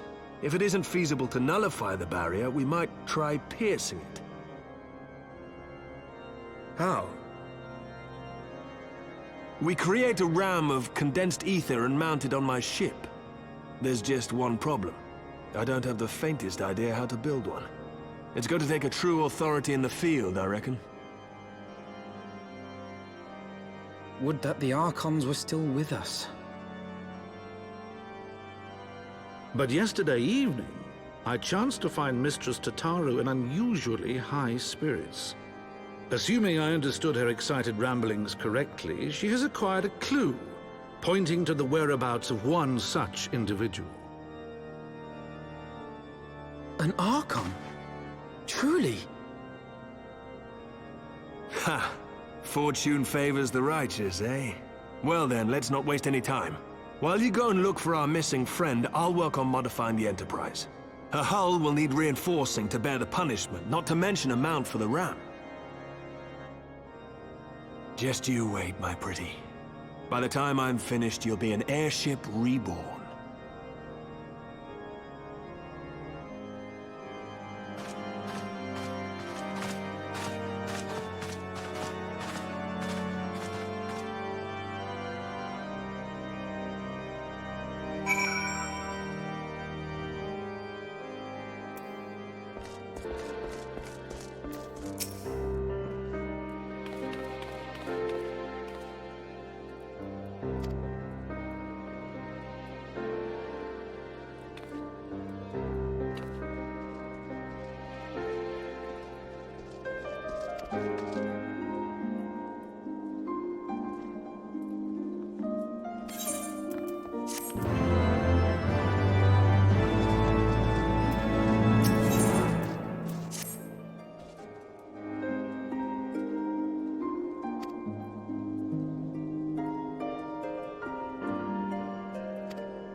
In requesting the Elemental's assistance to find Y'shtola, you must needs be aware of one difficulty. A difficulty born of the fundamental difference between man and Elemental. That being? In perceiving the world around him, man relies upon senses such as sight and sound. For the sake of convenience, he gives names to such things as are near or dear to him. Being formed of pure ether, however, such concepts are foreign to the elementals. Instead, they perceive by observing the ebb and flow of the energies of life. So profound a division cannot be bridged with simple discourse. The elementals' voices stir not the air, and thus reach not our ears, while our words are but wind to them. Though we seers can commune with them through feelings, naught that we can impart will serve to aid them in identifying Y'shtola. Nay, they must needs be presented with ether which is akin to hers, if you could but find a family member. Oh! I know just the person! Y'shtola has a sister who came to live in Gridania. She told me about her once. Oh, that is most fortunate indeed. Pray, seek this sister out then, and bring her to Evershade. There, we shall petition the Great One's aid in finding your lost companion.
let us begin.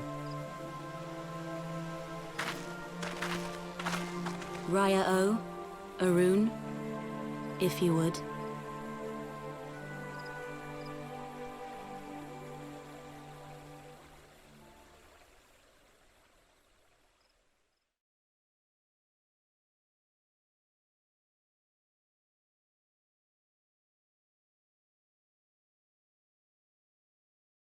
Hearken to me, O great ones.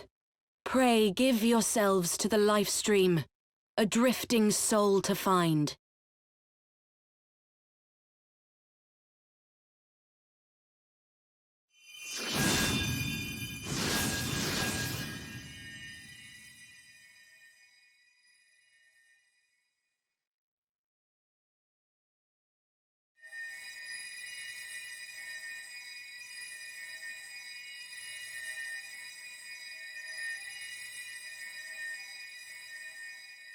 Please, Y'shtola.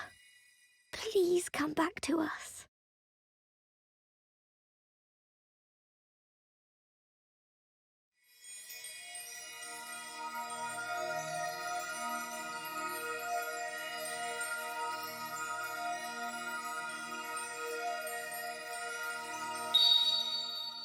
There.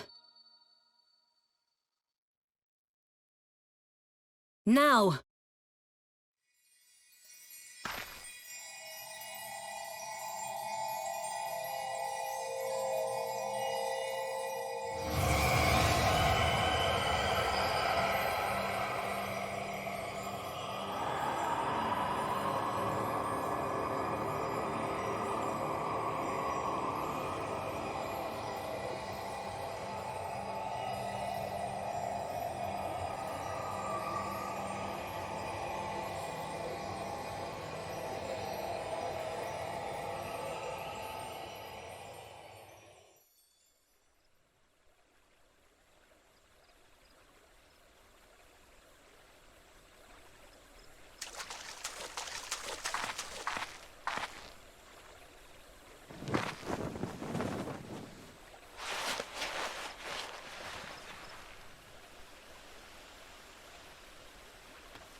A room has been readied at the roost.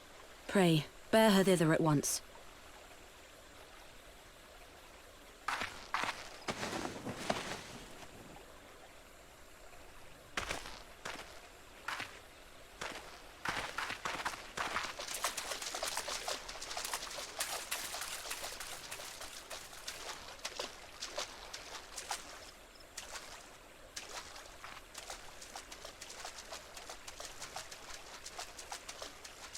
All that remains is to pray, my friends.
Y'shtola! I'm so glad you're back! Tataru.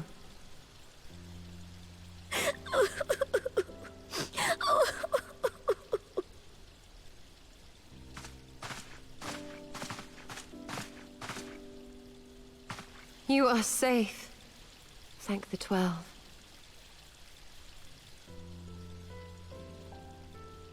Something has changed about you, Alphino. Or mayhap the change is with me. I seem to sense the ether around me more keenly than before. I am pleased to see you well again. Do you feel strong enough to talk?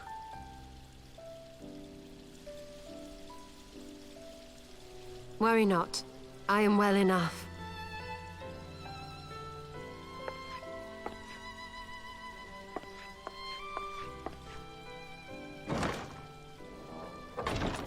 Tell us then, what befell you after you fled the feast?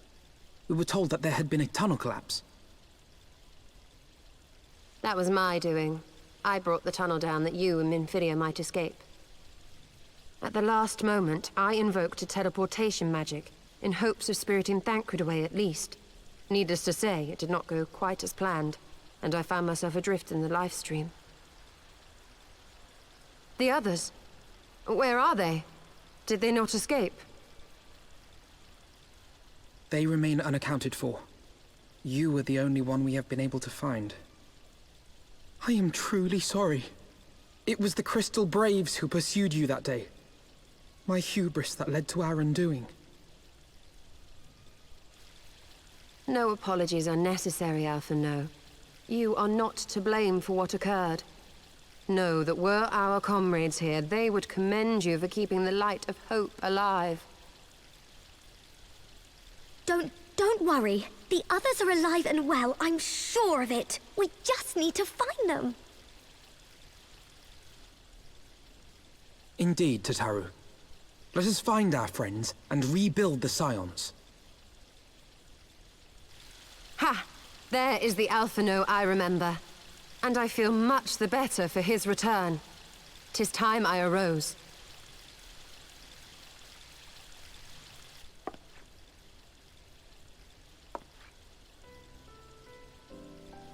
That reminds me! I have a change of clothes for you! I don't like to boast, but I made them myself. I learned how to weave while we're in Ishgard, you see?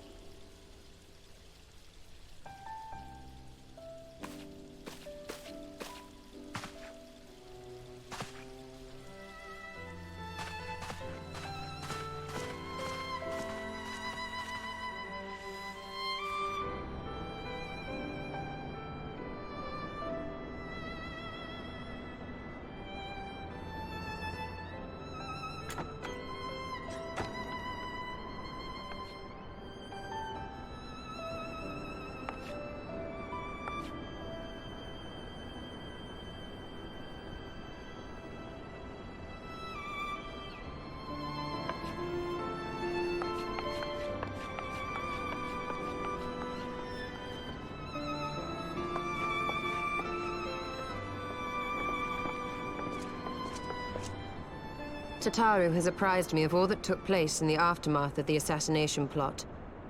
It would seem I have been away for some while. Yes, much and more happened during your absence. At present, we seek to follow the Archbishop to Azisla. And you want for some manner of etheric ram to pierce the floating isle's protective barrier? We do. Might you be able to furnish us with one?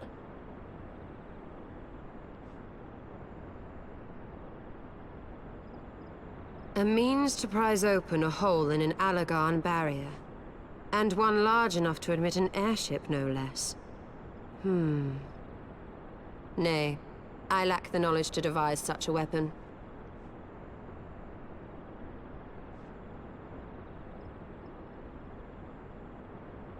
But I know of one who could.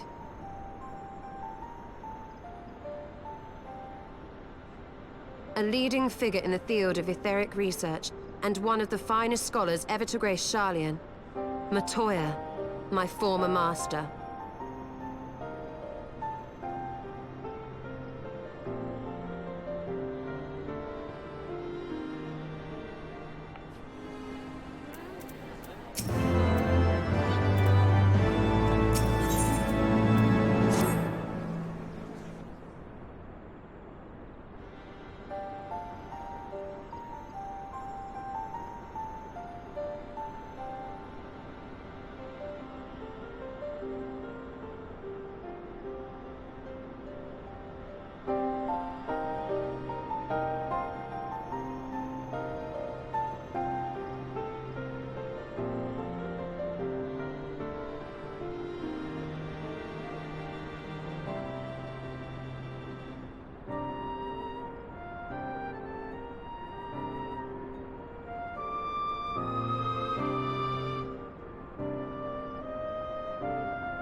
to the Thalaic River, where to the melted snows of Abelathia's spine eventually find their way by means of 1,000 silver streams.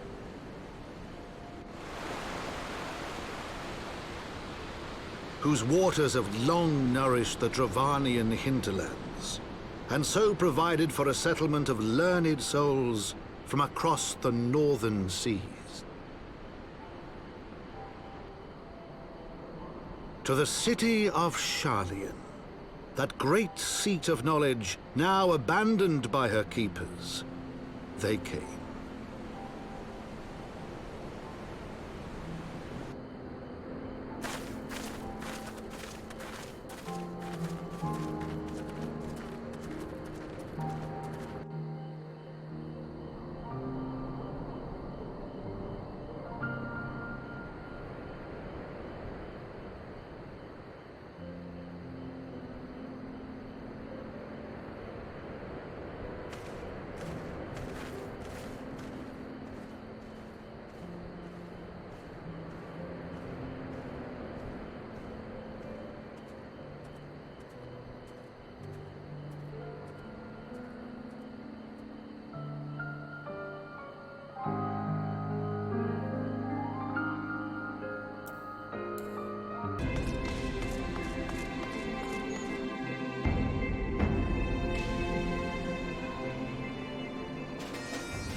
Aether!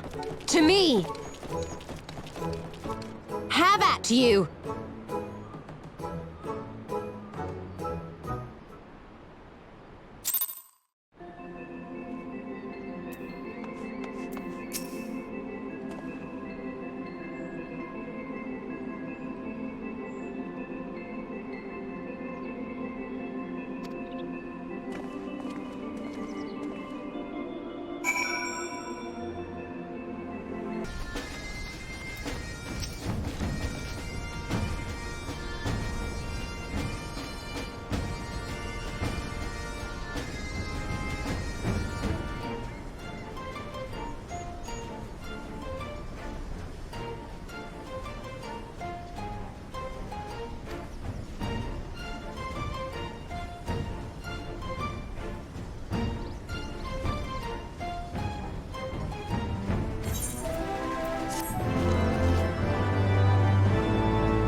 Don't you know it's rude to enter without knocking?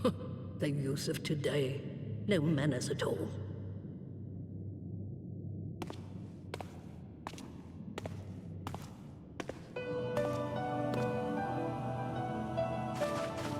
Though we neglected to knock, we did create something of a commotion. I had hoped that would suffice. Heavy-handed as ever, I see. And still not a hint of grace. Some things never change. To give credit where credit is due, I learned from the best. It has been too long, Master Matoya.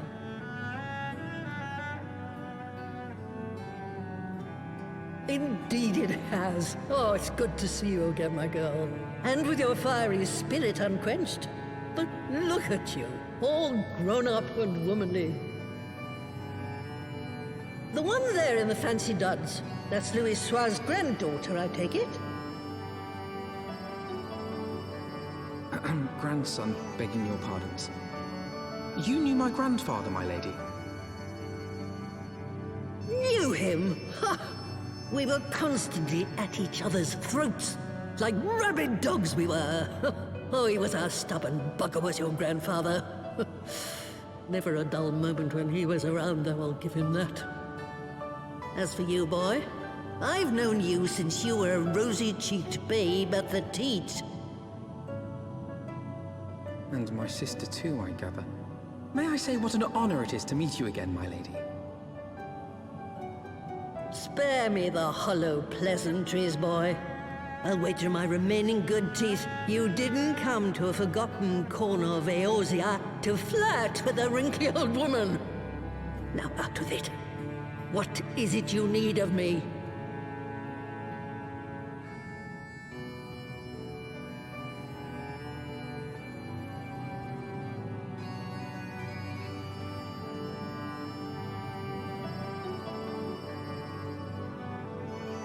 Azizla.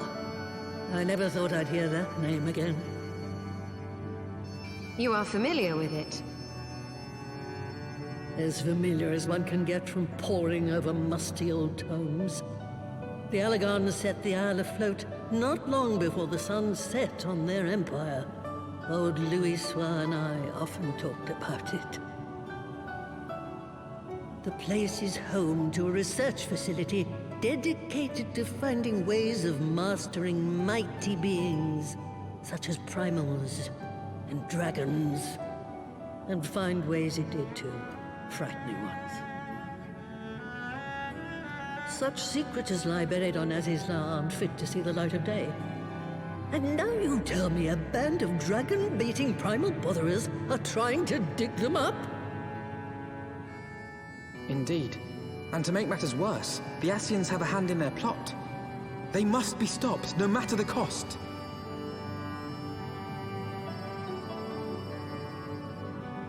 I see. Very well. You will help us then? Truly? I had not anticipated such an impassioned response. Could it be that the presence of young blood has stirred your own? Ah, some things never change. One day that pertness is going to cost you your tail, my girl. Don't say I didn't warn you.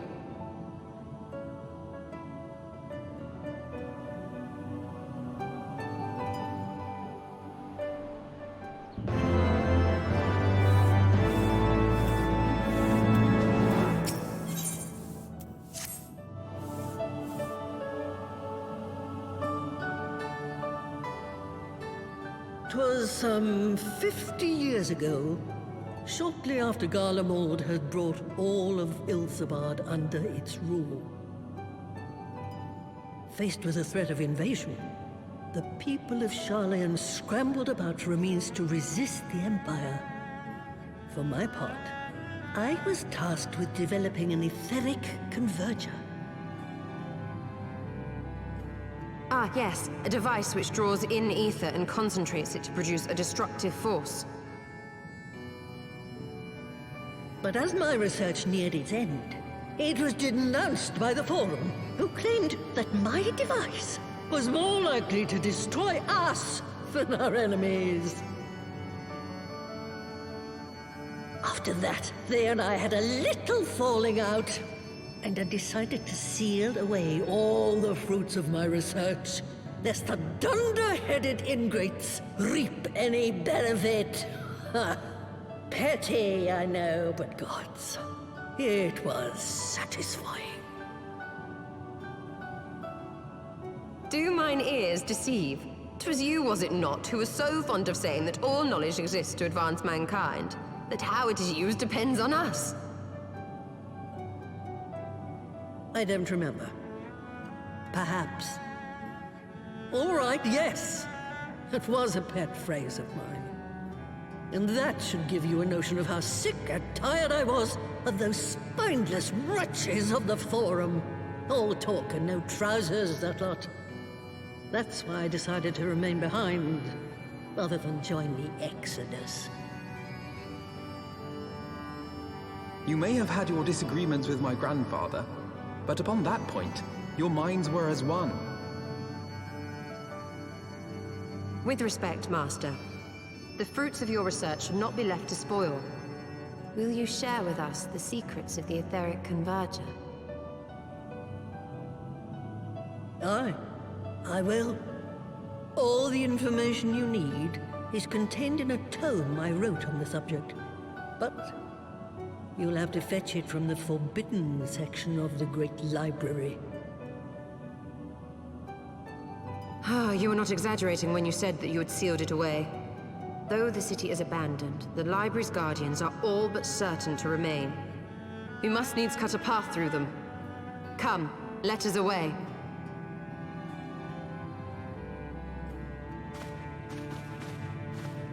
Not so fast, you lot. Stola and the boy are staying with me.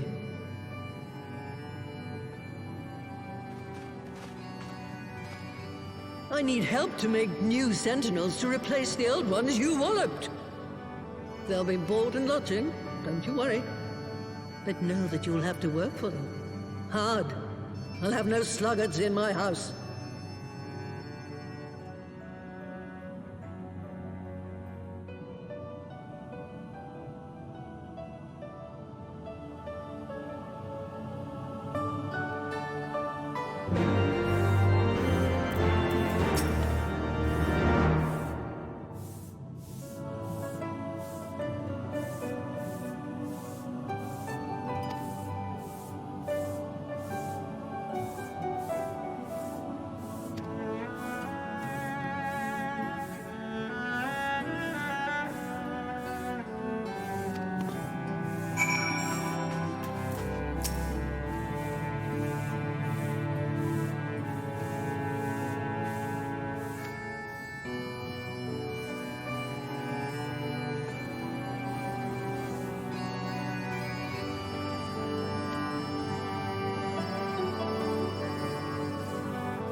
had not thought to behold this tome again.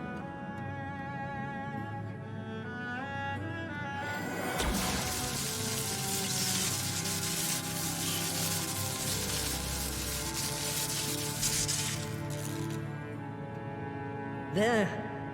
It is deciphered. Now your friend should be able to make sense of the contents.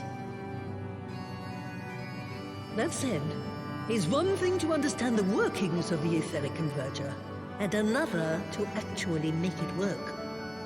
You do realize how much ether is required. Sid is keenly aware of the energy dilemma. His airship is by no means large, and it can only bear a limited quantity of crystals. If only we had white auracite in the etheric siphon. Alas, Minfilia is missing along with both artifacts, and Moonbreeder is gone. Would that there were another ready wellspring of energy for us to draw upon. Why did it not occur to us before? We already have what we need! The Eye! It has been drawing ether into itself for as long as the Great Worms have lived.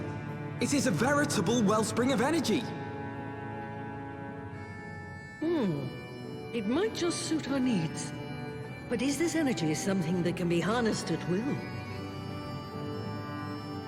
I believe so, with the aid of the Azure Dragoon of Ishgard. Then it is settled. Let us return to the Holy See at once.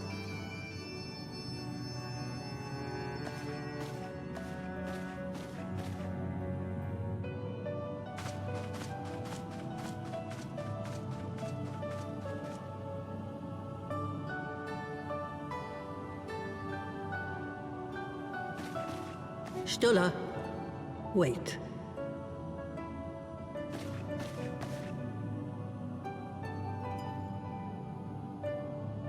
When did the light fade from your eyes? I might have known that it would not escape your notice. It has been this way since I returned from the Lifestream. An after effect of the teleportation magic I invoked, most like. They are called forbidden spells for a reason. What were you thinking, girl? I have no regrets. I but did what was necessary to preserve the light of hope, to keep my promise to Minfilia. Besides, it afforded me the rare opportunity to wander the ether, a once-in-a-lifetime experience. I need not tell you that it consumes your very life force to see by sensing the ether around you. Take care of yourself. Do you hear me? I will, Master Matoya. And thank you.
Until but recently, the Ishgardians have kept their doors firmly shut to outsiders. But thanks to you, we have found in them stout allies with whom we may fight to secure the future of the realm. Truly, you are the beacon of hope towards which all men are drawn. Spare us the hyperbole. 'Tis not for praise that we fight.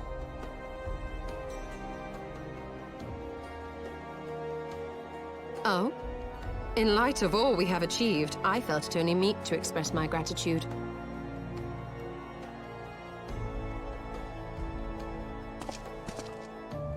All that we have achieved. Spoken like a true outsider. Until the war is over, we have achieved nothing. The coming battle is a chance to excise the root of this conflict, and by my hand it shall be done. Then you may speak of achievement. 'Twas not mine intent to make light of your struggle. If I have given offense, then I apologize. But if I may speak freely, you would do well to be wary of the Eye. Even now, it burns with insatiable hatred, watching unblinking for a sign of weakness. Should you falter for so much as a moment, it will surely consume you. Save your concern. I will consume the Eye ere I let it consume me.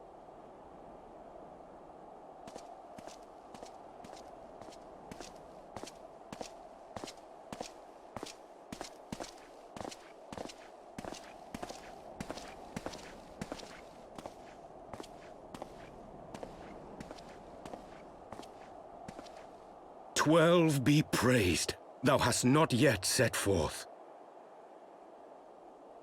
Cross sand and snow have I journeyed, that I might deliver this gift unto thee." White Auracite. But whence did it come? To mine amazement, it lay hid amongst Moonbreeder's last effects. 'Twas but blind chance or providence that I did hap to spy it. Let no man claim that my late friend Aery erred for lack of foresight. In the place whither thou goest, servants of darkness do lie in wait. Pray, give unto me thy pledge that thou wilt strike them down and avenge our fallen comrade.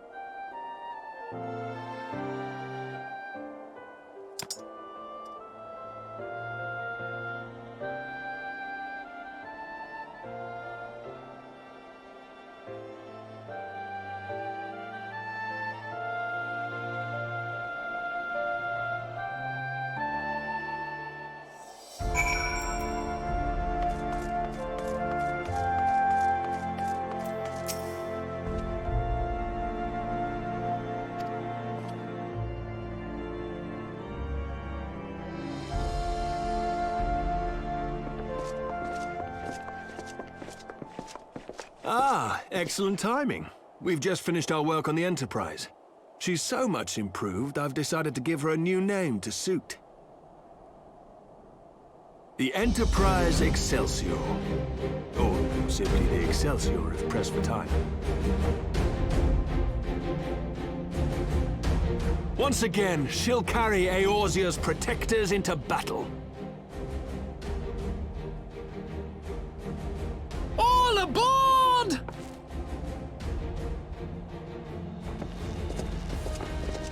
I can do no more than see you off with prayers for your safety and success.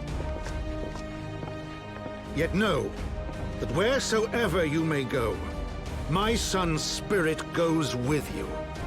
May the Fury grant you strength.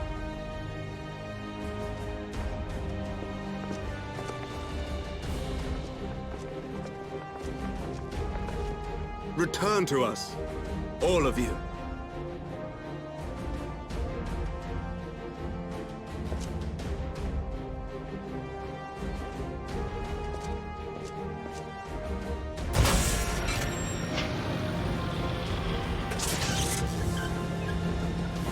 Enterprise Excelsior.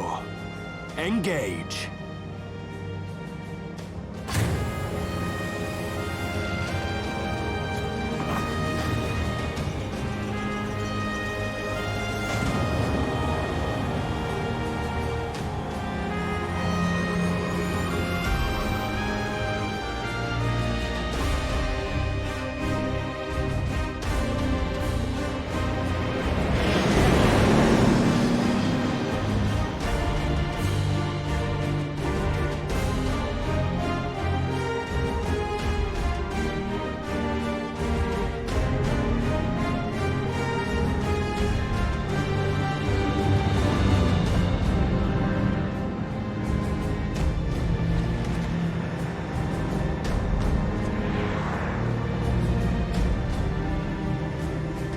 This is it!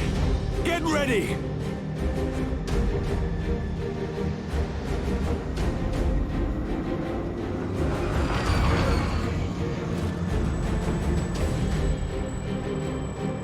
Eye of mine enemy, render unto me thy power!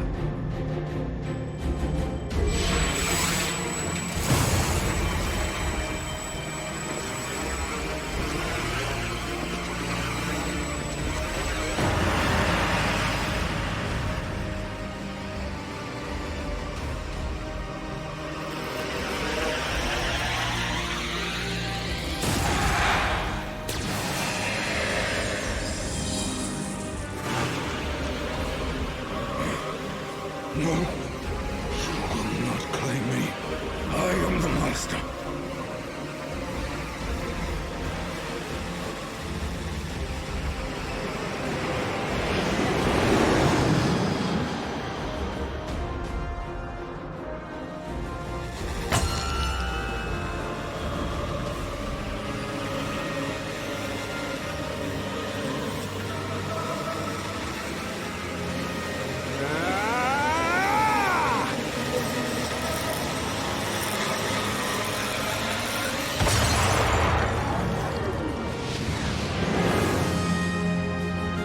We're through!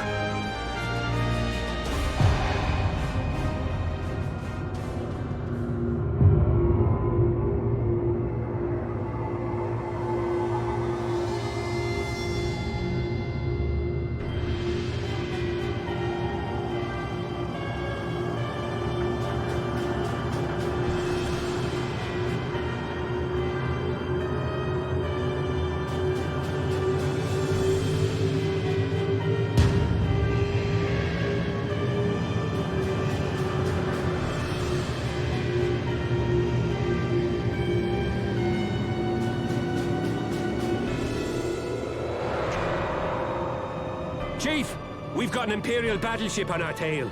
And it's bleeding massive.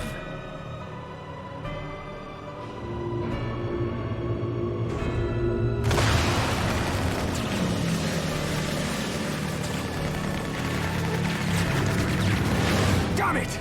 The bastards were waiting for us to open the door for them.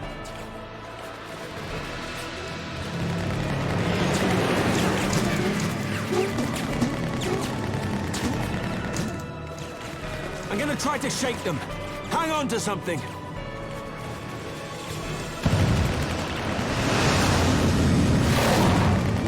We're all going to die! Tataru!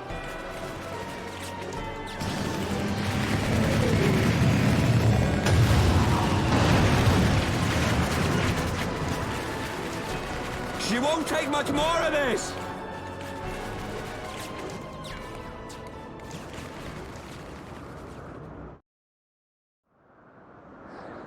The time has come to use Hydaelyn's gift.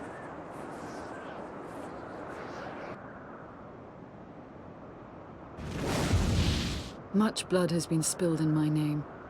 And for what? For a false cause that I created for want of the warmth of companionship. Saint Shiva, Hraesvelgr, pray forgive this fool. But even now, I cannot let go of my dream. My dream of a tomorrow in which no child need freeze alone in the snow.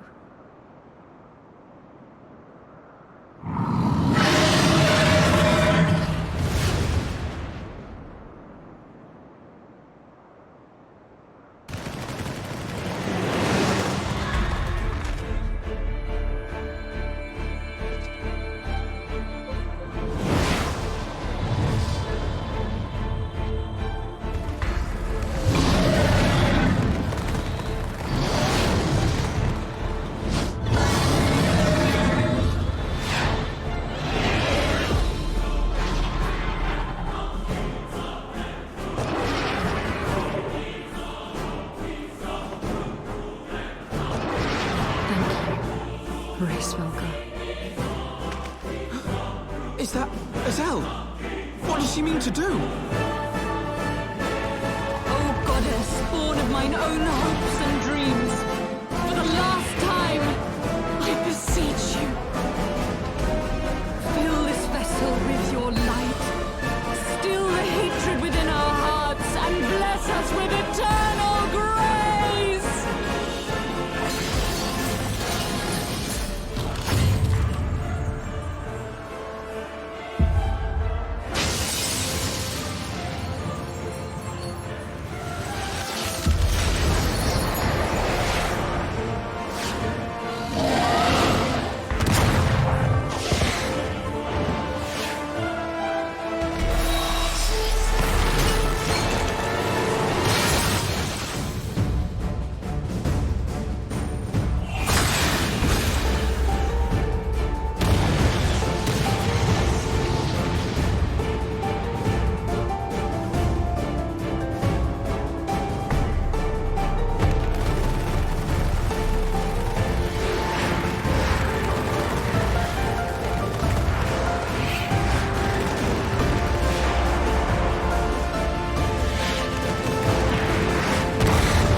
Farewell, Warrior of Light, and thank you for showing me the way. No!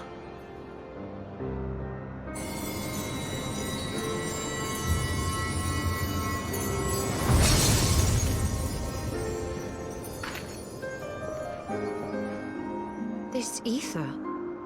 It was a crystal of light.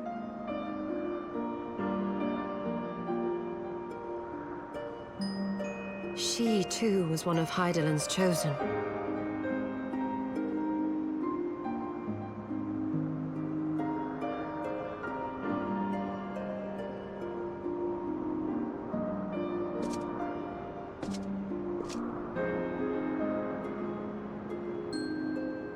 Fare you well, my lady.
Our objective lies at the heart of the Isle.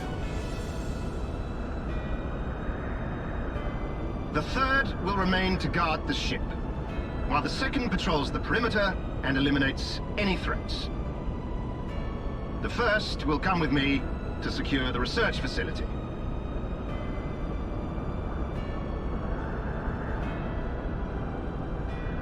Let no man doubt the import of our mission. The Allagans found a means to capture icons alive, and their knowledge lies hid upon this isle. If we can but acquire it, we would be able to prevent the beings from returning to plague us, thus ending the cycle of rebirth. I need not remind you that success will raise our Legion high in the Emperor's regard. Yet, by the same token, his Radiance does not tolerate failure. That is all. All troops, prepare for deployment!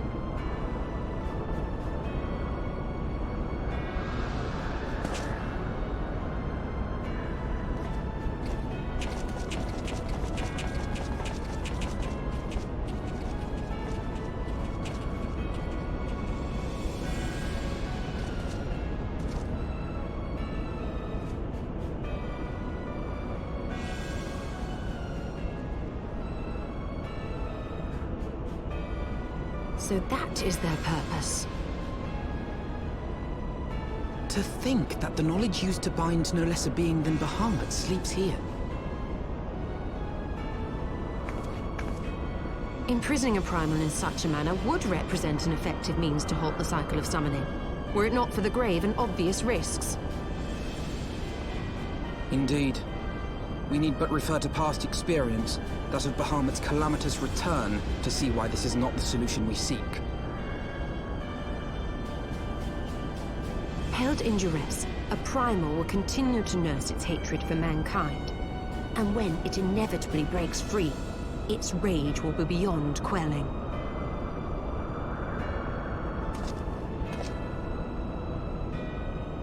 Whatever folly the Garleans mean to commit, they can wait. We must remain focused on our task. Yes, of course. It would not be polite to keep the Archbishop waiting.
That would explain my men's silence.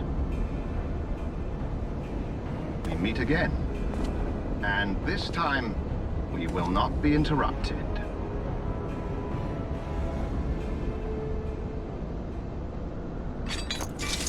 Come! Show me your power, champions of Eorzea!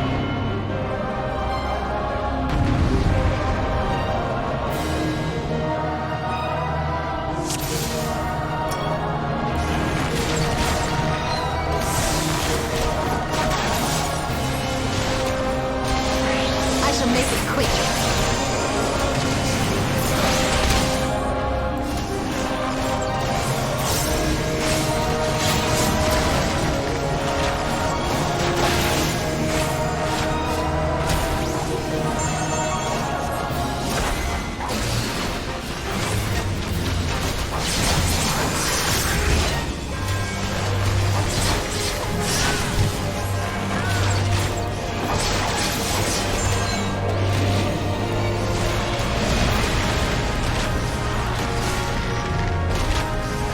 comes to this!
That I have experienced it firsthand, Van Baelsar's defeat seems less inexplicable.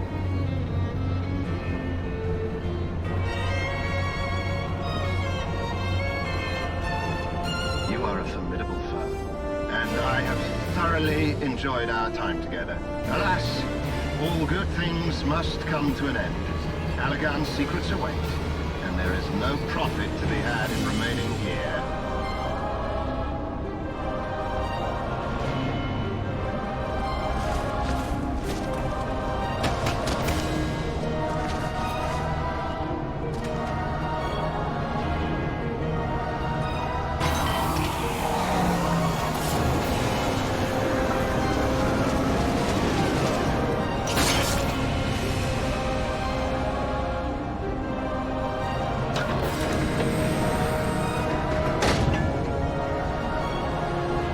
Keep them occupied.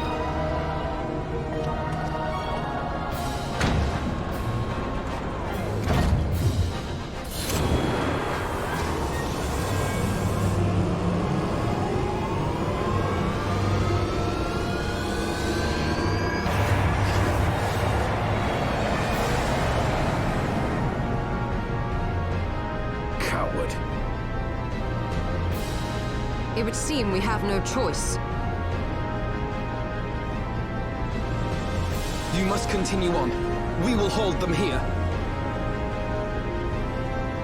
Take the eye. It should still hold enough energy to be of use to you.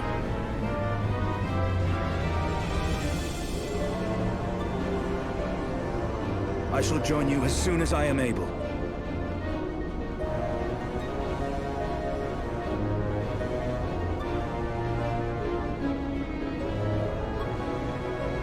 Enough talk!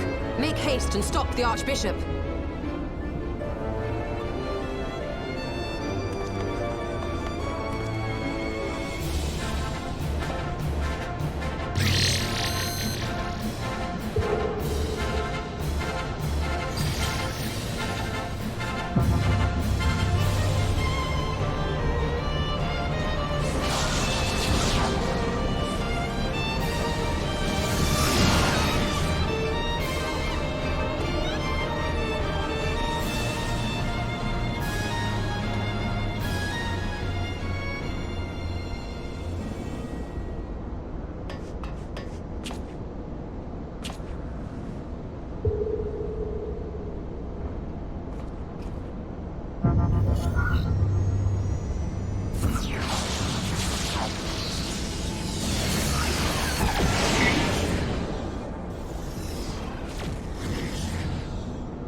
From these eggs did my children hatch. And once they were full grown, they took wing and spread across all the lands of Hydaelyn. Ni ulmera is an kin Bahamut Ola Svan.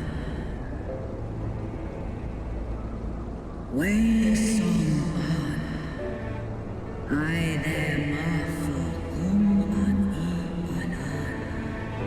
Ekmon kin in Ekmon Bahamut esk in.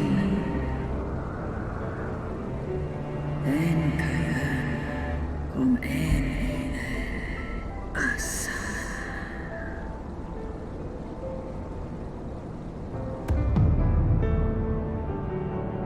Osk nesk Bahamut Israel.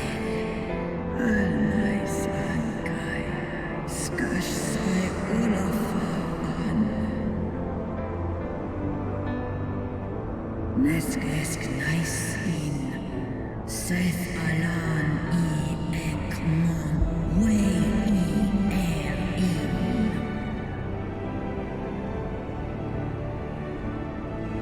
Saleh Anya Esh in Esh Esh in Angles in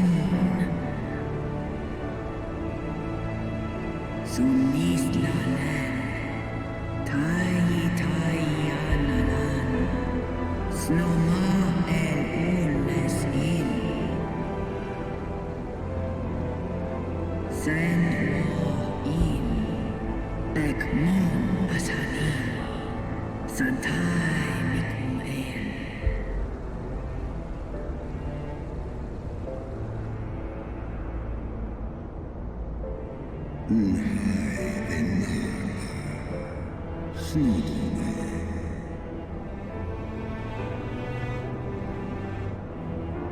No mon an, no one il an, no etkin. Is kashur and iles an ska us el, tai esk is ak mon el.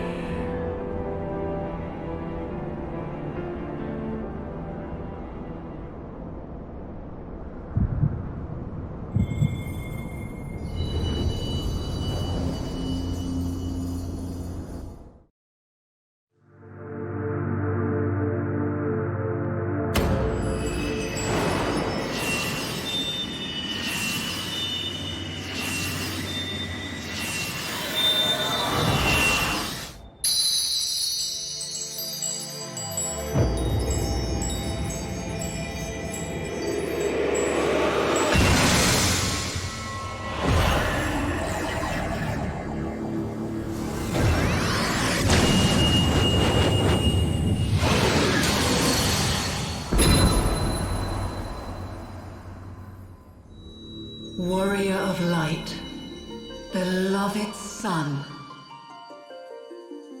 the light abideth within thy heart again. Full valiantly didst thou overcome thy many trials, but glory not in thy success. For the servants of darkness are ever close at hand. Receive of me my blessing once more, and go forth to shine thy light on all creation.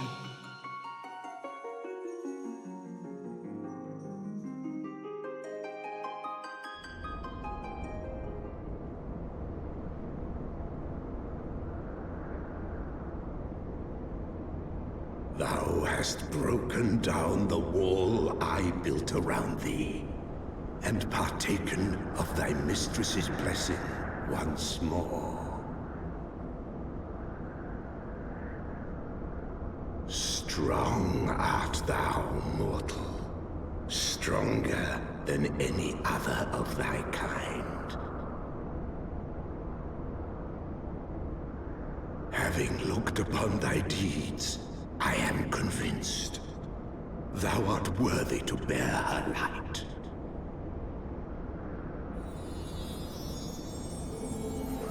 The Covenant bound me to thee, but 'twould seem our fates were mingled from the first.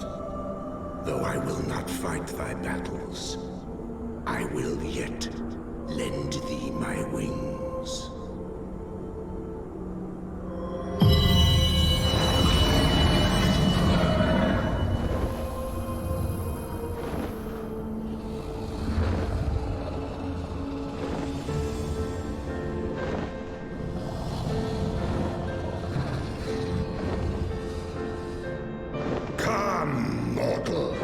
We go to cast out the darkness.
the champion of Hydaelyn.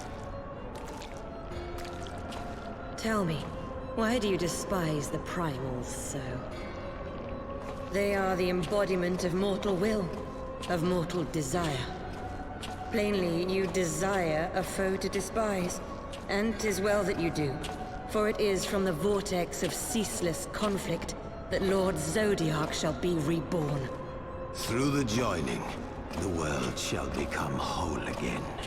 Then all shall be as once it was, as it should ever have remained.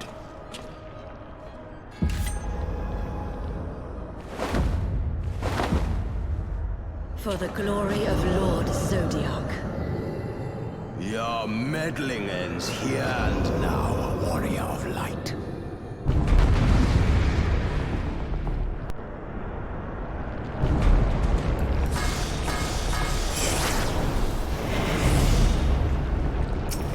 Darkness shall consume light.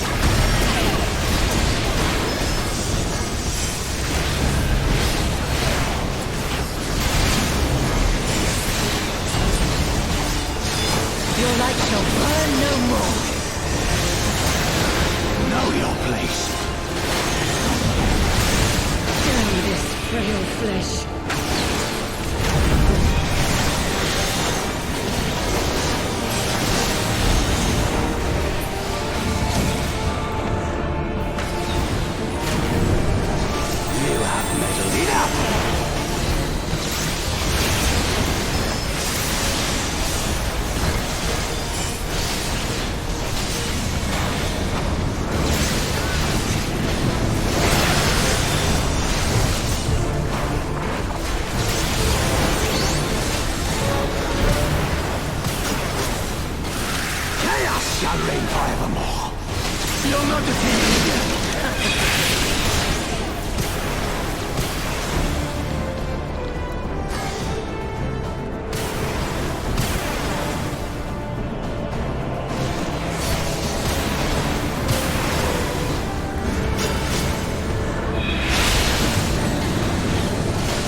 Such strength, it defies all reason.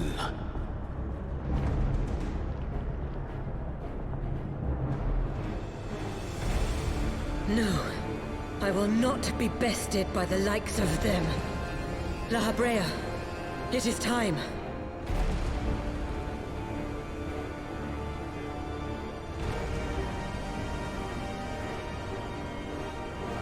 Very well.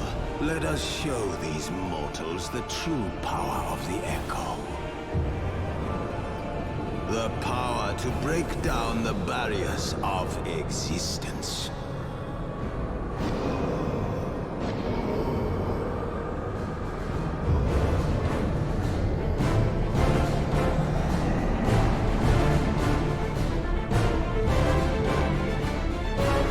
I am become you. And we are become one.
that he might regain the blessing of light I had foreseen.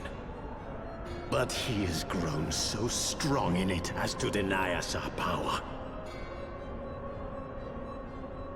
Let us withdraw, La Habrea. That power remains to us, at least.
So, you harness the Eye's power. A pity you spent it all. What will you do now, hero?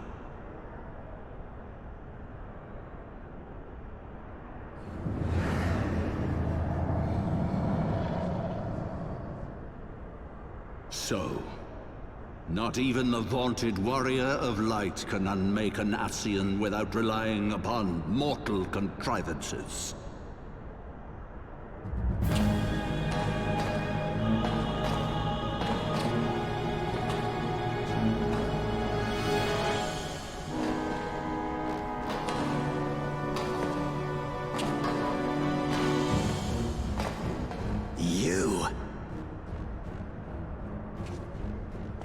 In the distant past, King Thordan and his Knights 12 fought and defeated Nidhogg. Though the victory cost them dear, they were rewarded with a great prize, the dread Wyrm's eyes, both of which have since been held in the Holy See's safekeeping.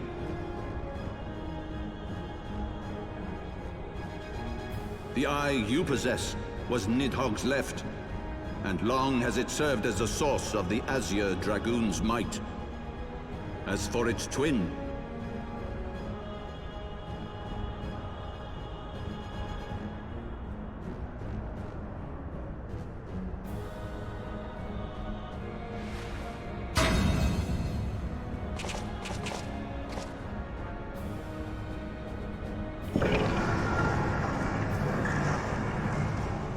it has lain here, joined to the person of Haldreth, the first Azure Dragoon.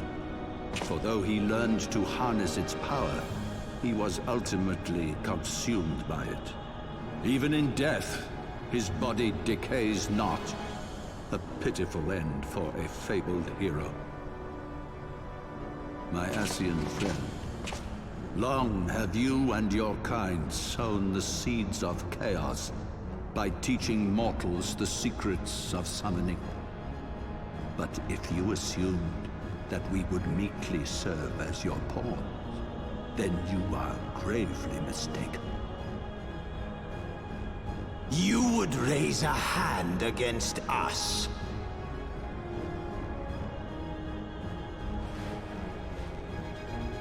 By taking unto my flesh the soul of the legendary King Thordan, I can become a god!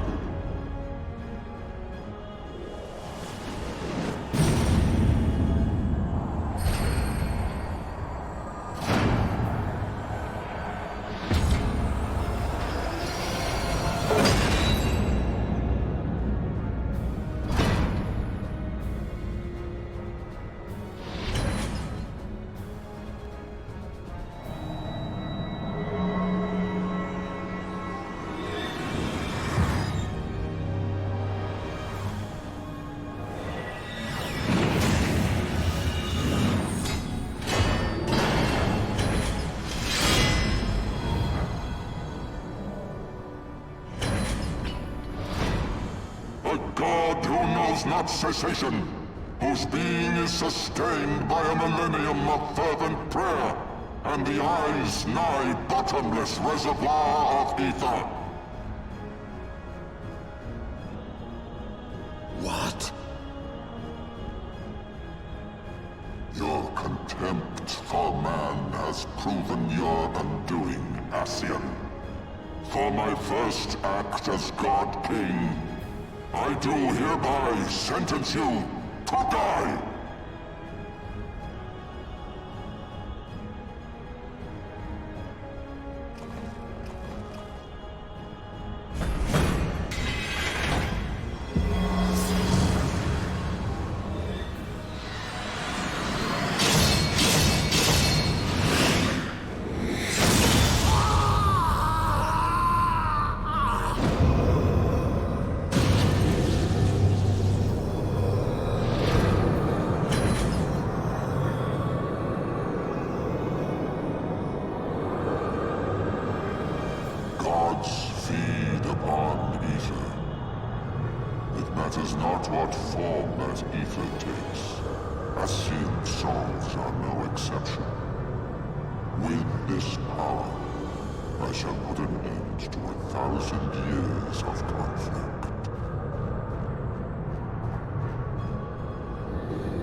Sown by Ascian, dragon, or primal, wheresoever the seeds of chaos threaten to quicken, I shall excise them with my divine blade and bring order to the world.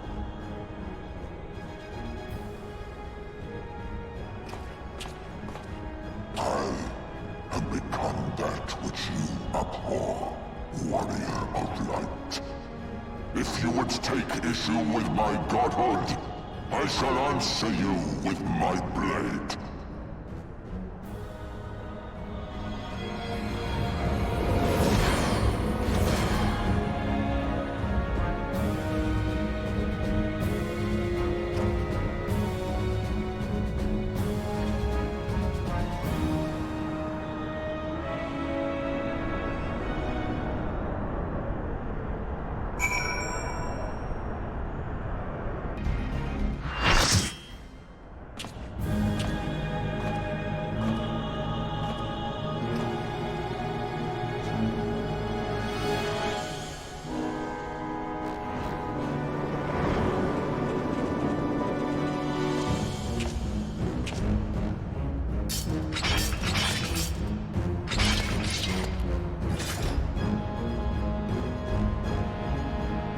Brothers, the time has come to call upon the true power of the Heavensward.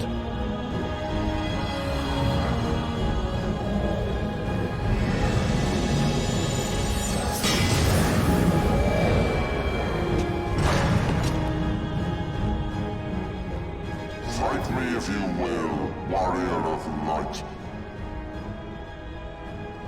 I care not. All who stand against me will be destroyed, be they servants of the darkness or the light. By my blessing shall all men be sanctified, and an endless era of peace begin. Vice and conflict shall cease to be. You reject my divinity, yet what have you to offer my people in its stead? Bitter truth? Virtuous suffering?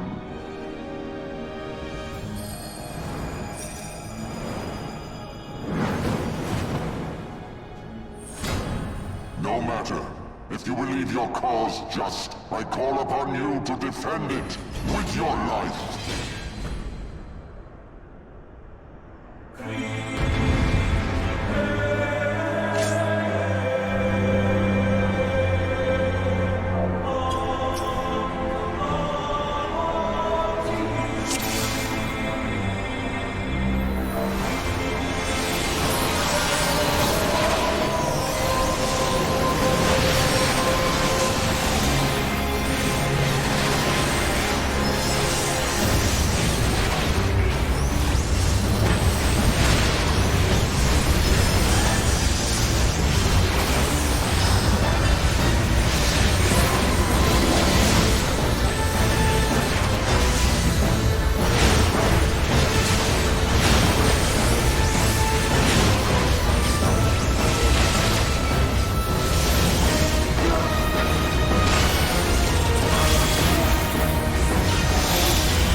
can this be?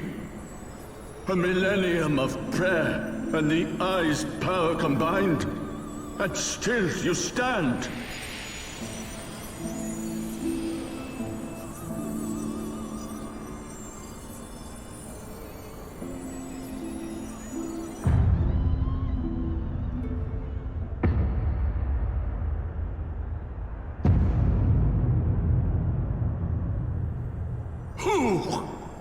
What are you?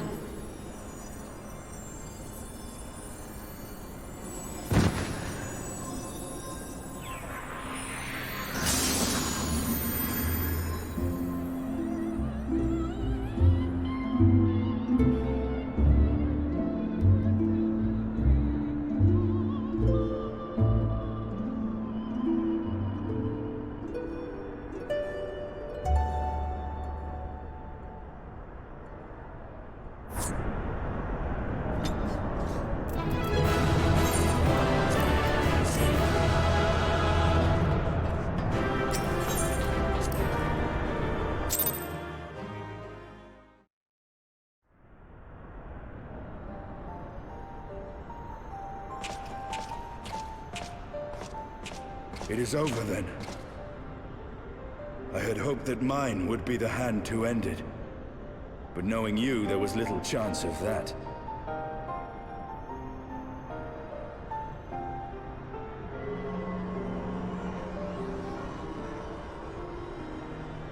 It would seem the Eye has served you well.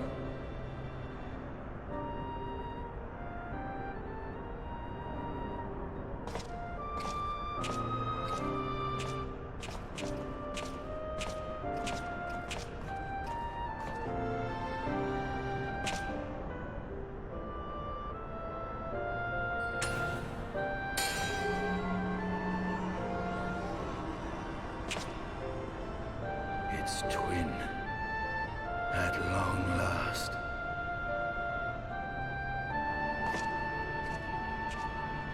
All that remains is to take them beyond the reach of man and dragon both. With this task accomplished, my toil shall finally be at an end.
God damn it, you always have to cut it so bloody close.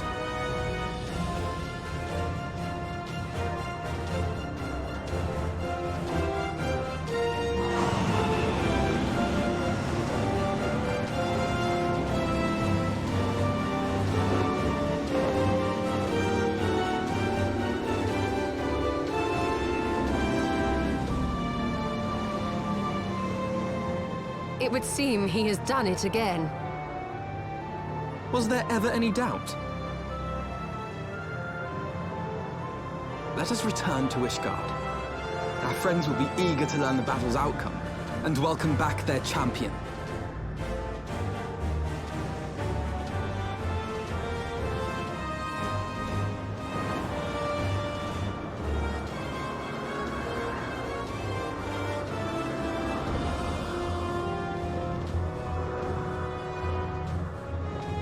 Where is Estinian?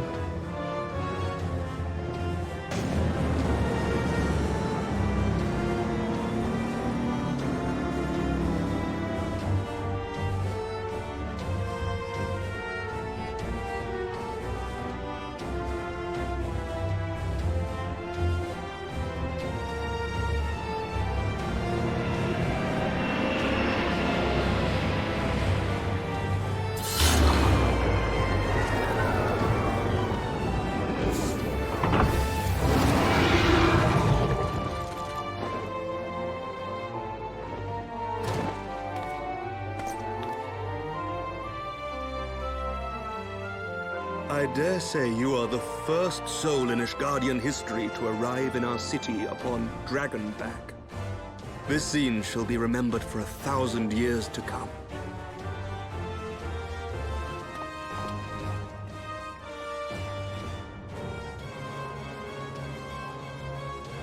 As we had feared, the Archbishop summoned the soul of King Thordan to himself, and thence became a primal. But he and his knights are no more, thanks to the Warrior of Light. Your struggles are not yet over, mortals. Whom do I have the pleasure? I am Midgardsormr. I have journeyed with Hyderlin's champion and observed his deeds in the conflict between man and dragon.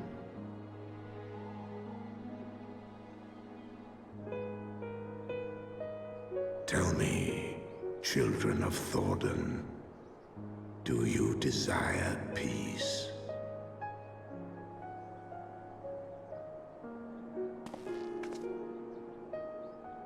My people have committed unspeakable atrocities against dragonkind, even against our own. Would that we could undo these wrongs, but we cannot. Be that as it may, the future yet presents a chance to begin anew. Our nation has broken free of the shackles of a false faith, and Nidhogg shall lead his kindred against us no more. I doubt not that it will require much effort and perseverance, but 'tis my belief that in time, Ishgard will again become a place where man and dragon may abide together in harmony. I shall remember thy words. Yet be warned, Nidhogg's soul liveth on. His unbridled rage hath claimed for its vessel the one thou callest the Azure Dragoon. Estinian. Doubt not but that Nidhogg will call out to his brood ere long, nor that they shall answer him. Steel yourselves, for the true test is yet to come. Come what may, we will never cease to believe. Upon the souls of they who have sacrificed themselves to pave the way for peace, we will never abandon our cause. 1,000-year war cannot be ended in a day. It may take generations. What thou dost begin, thy children must continue.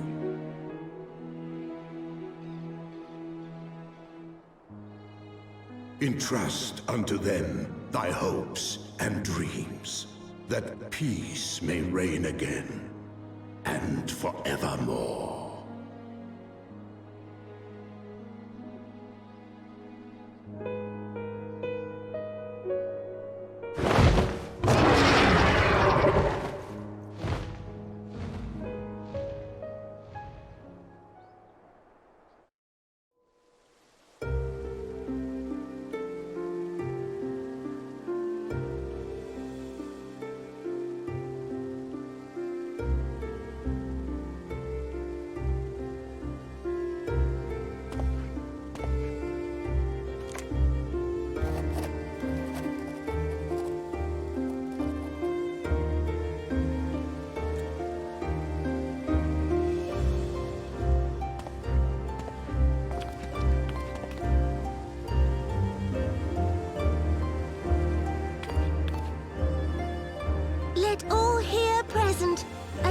That Sir Emmerich, acting on behalf of the Archbishop, has appended his signature.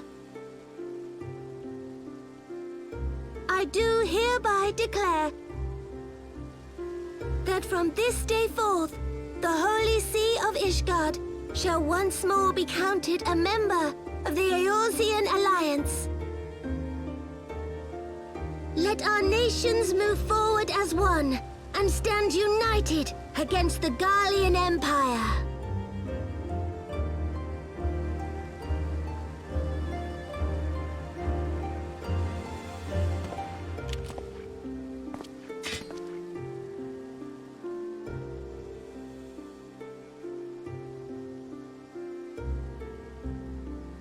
For the future of Eorzea! For the future of Eorzea!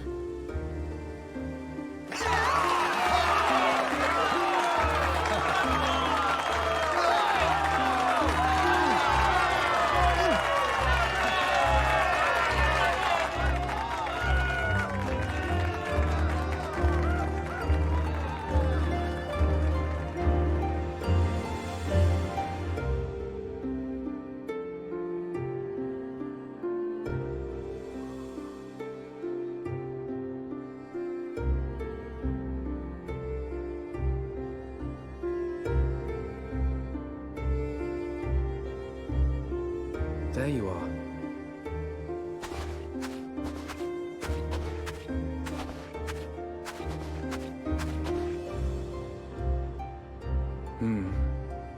A noble monument to a noble soul.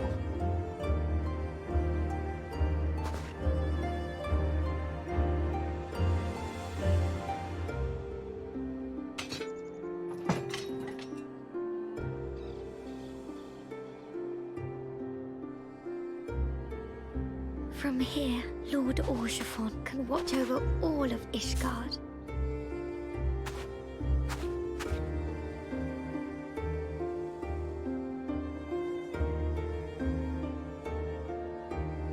It has been a long and arduous journey, and we have lost much and more along the way. Yet come what may, we must stay true to our purpose and press on. That's right, you two. It's high time we got back to rebuilding the Scions. Which means we're going to need money! And lots of it!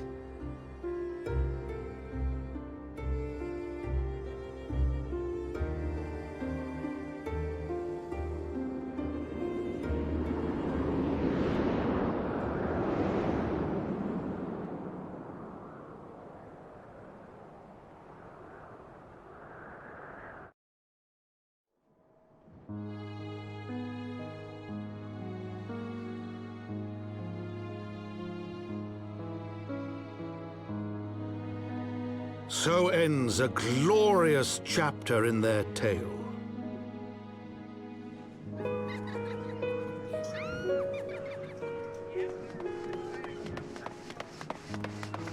However, tumultuous days yet lie ahead for Ishgard. After 1,000 years under the yoke of the Church, the people take their first tentative steps into the unknown.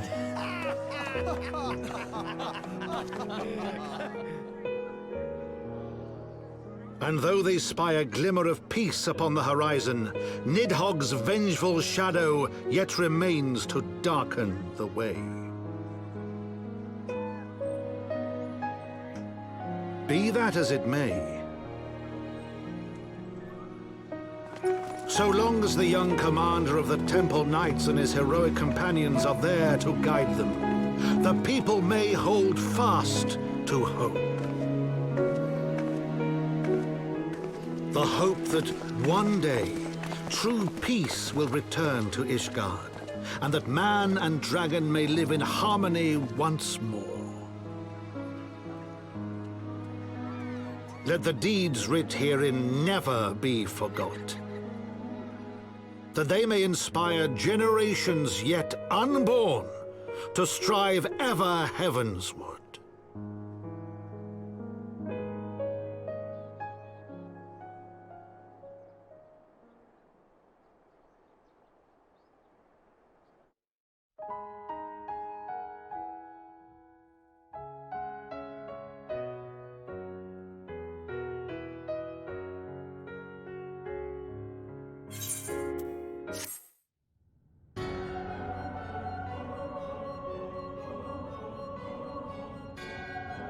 So Lahabrea and Igayorm have fallen.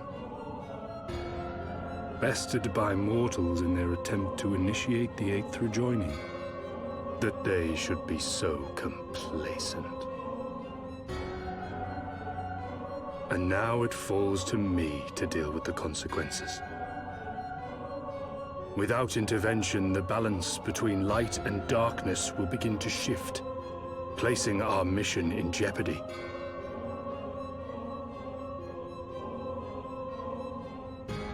Hydaelyn's champion has grown too strong. His might encroaches upon the realm of gods. Equilibrium must needs be restored. The time has come for you and yours to join the fray. Warrior of Darkness.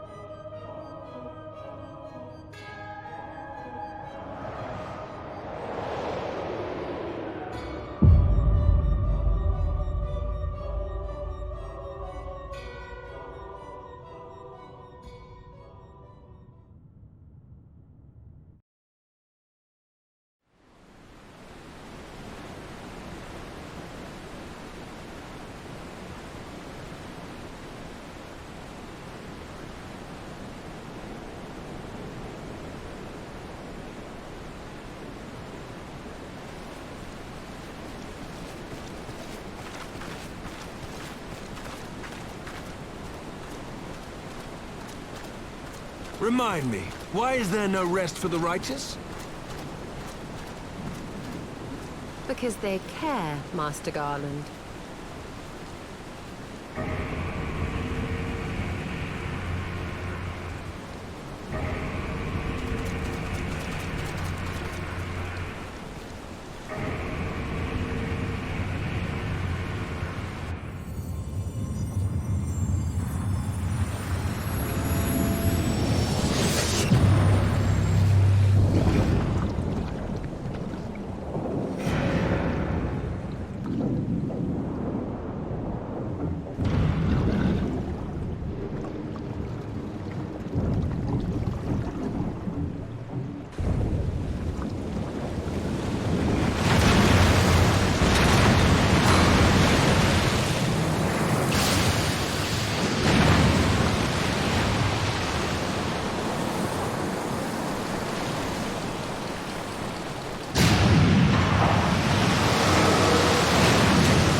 Of all the things they could have picked to play with, that's not a toy, you bloody fools, it's a primal!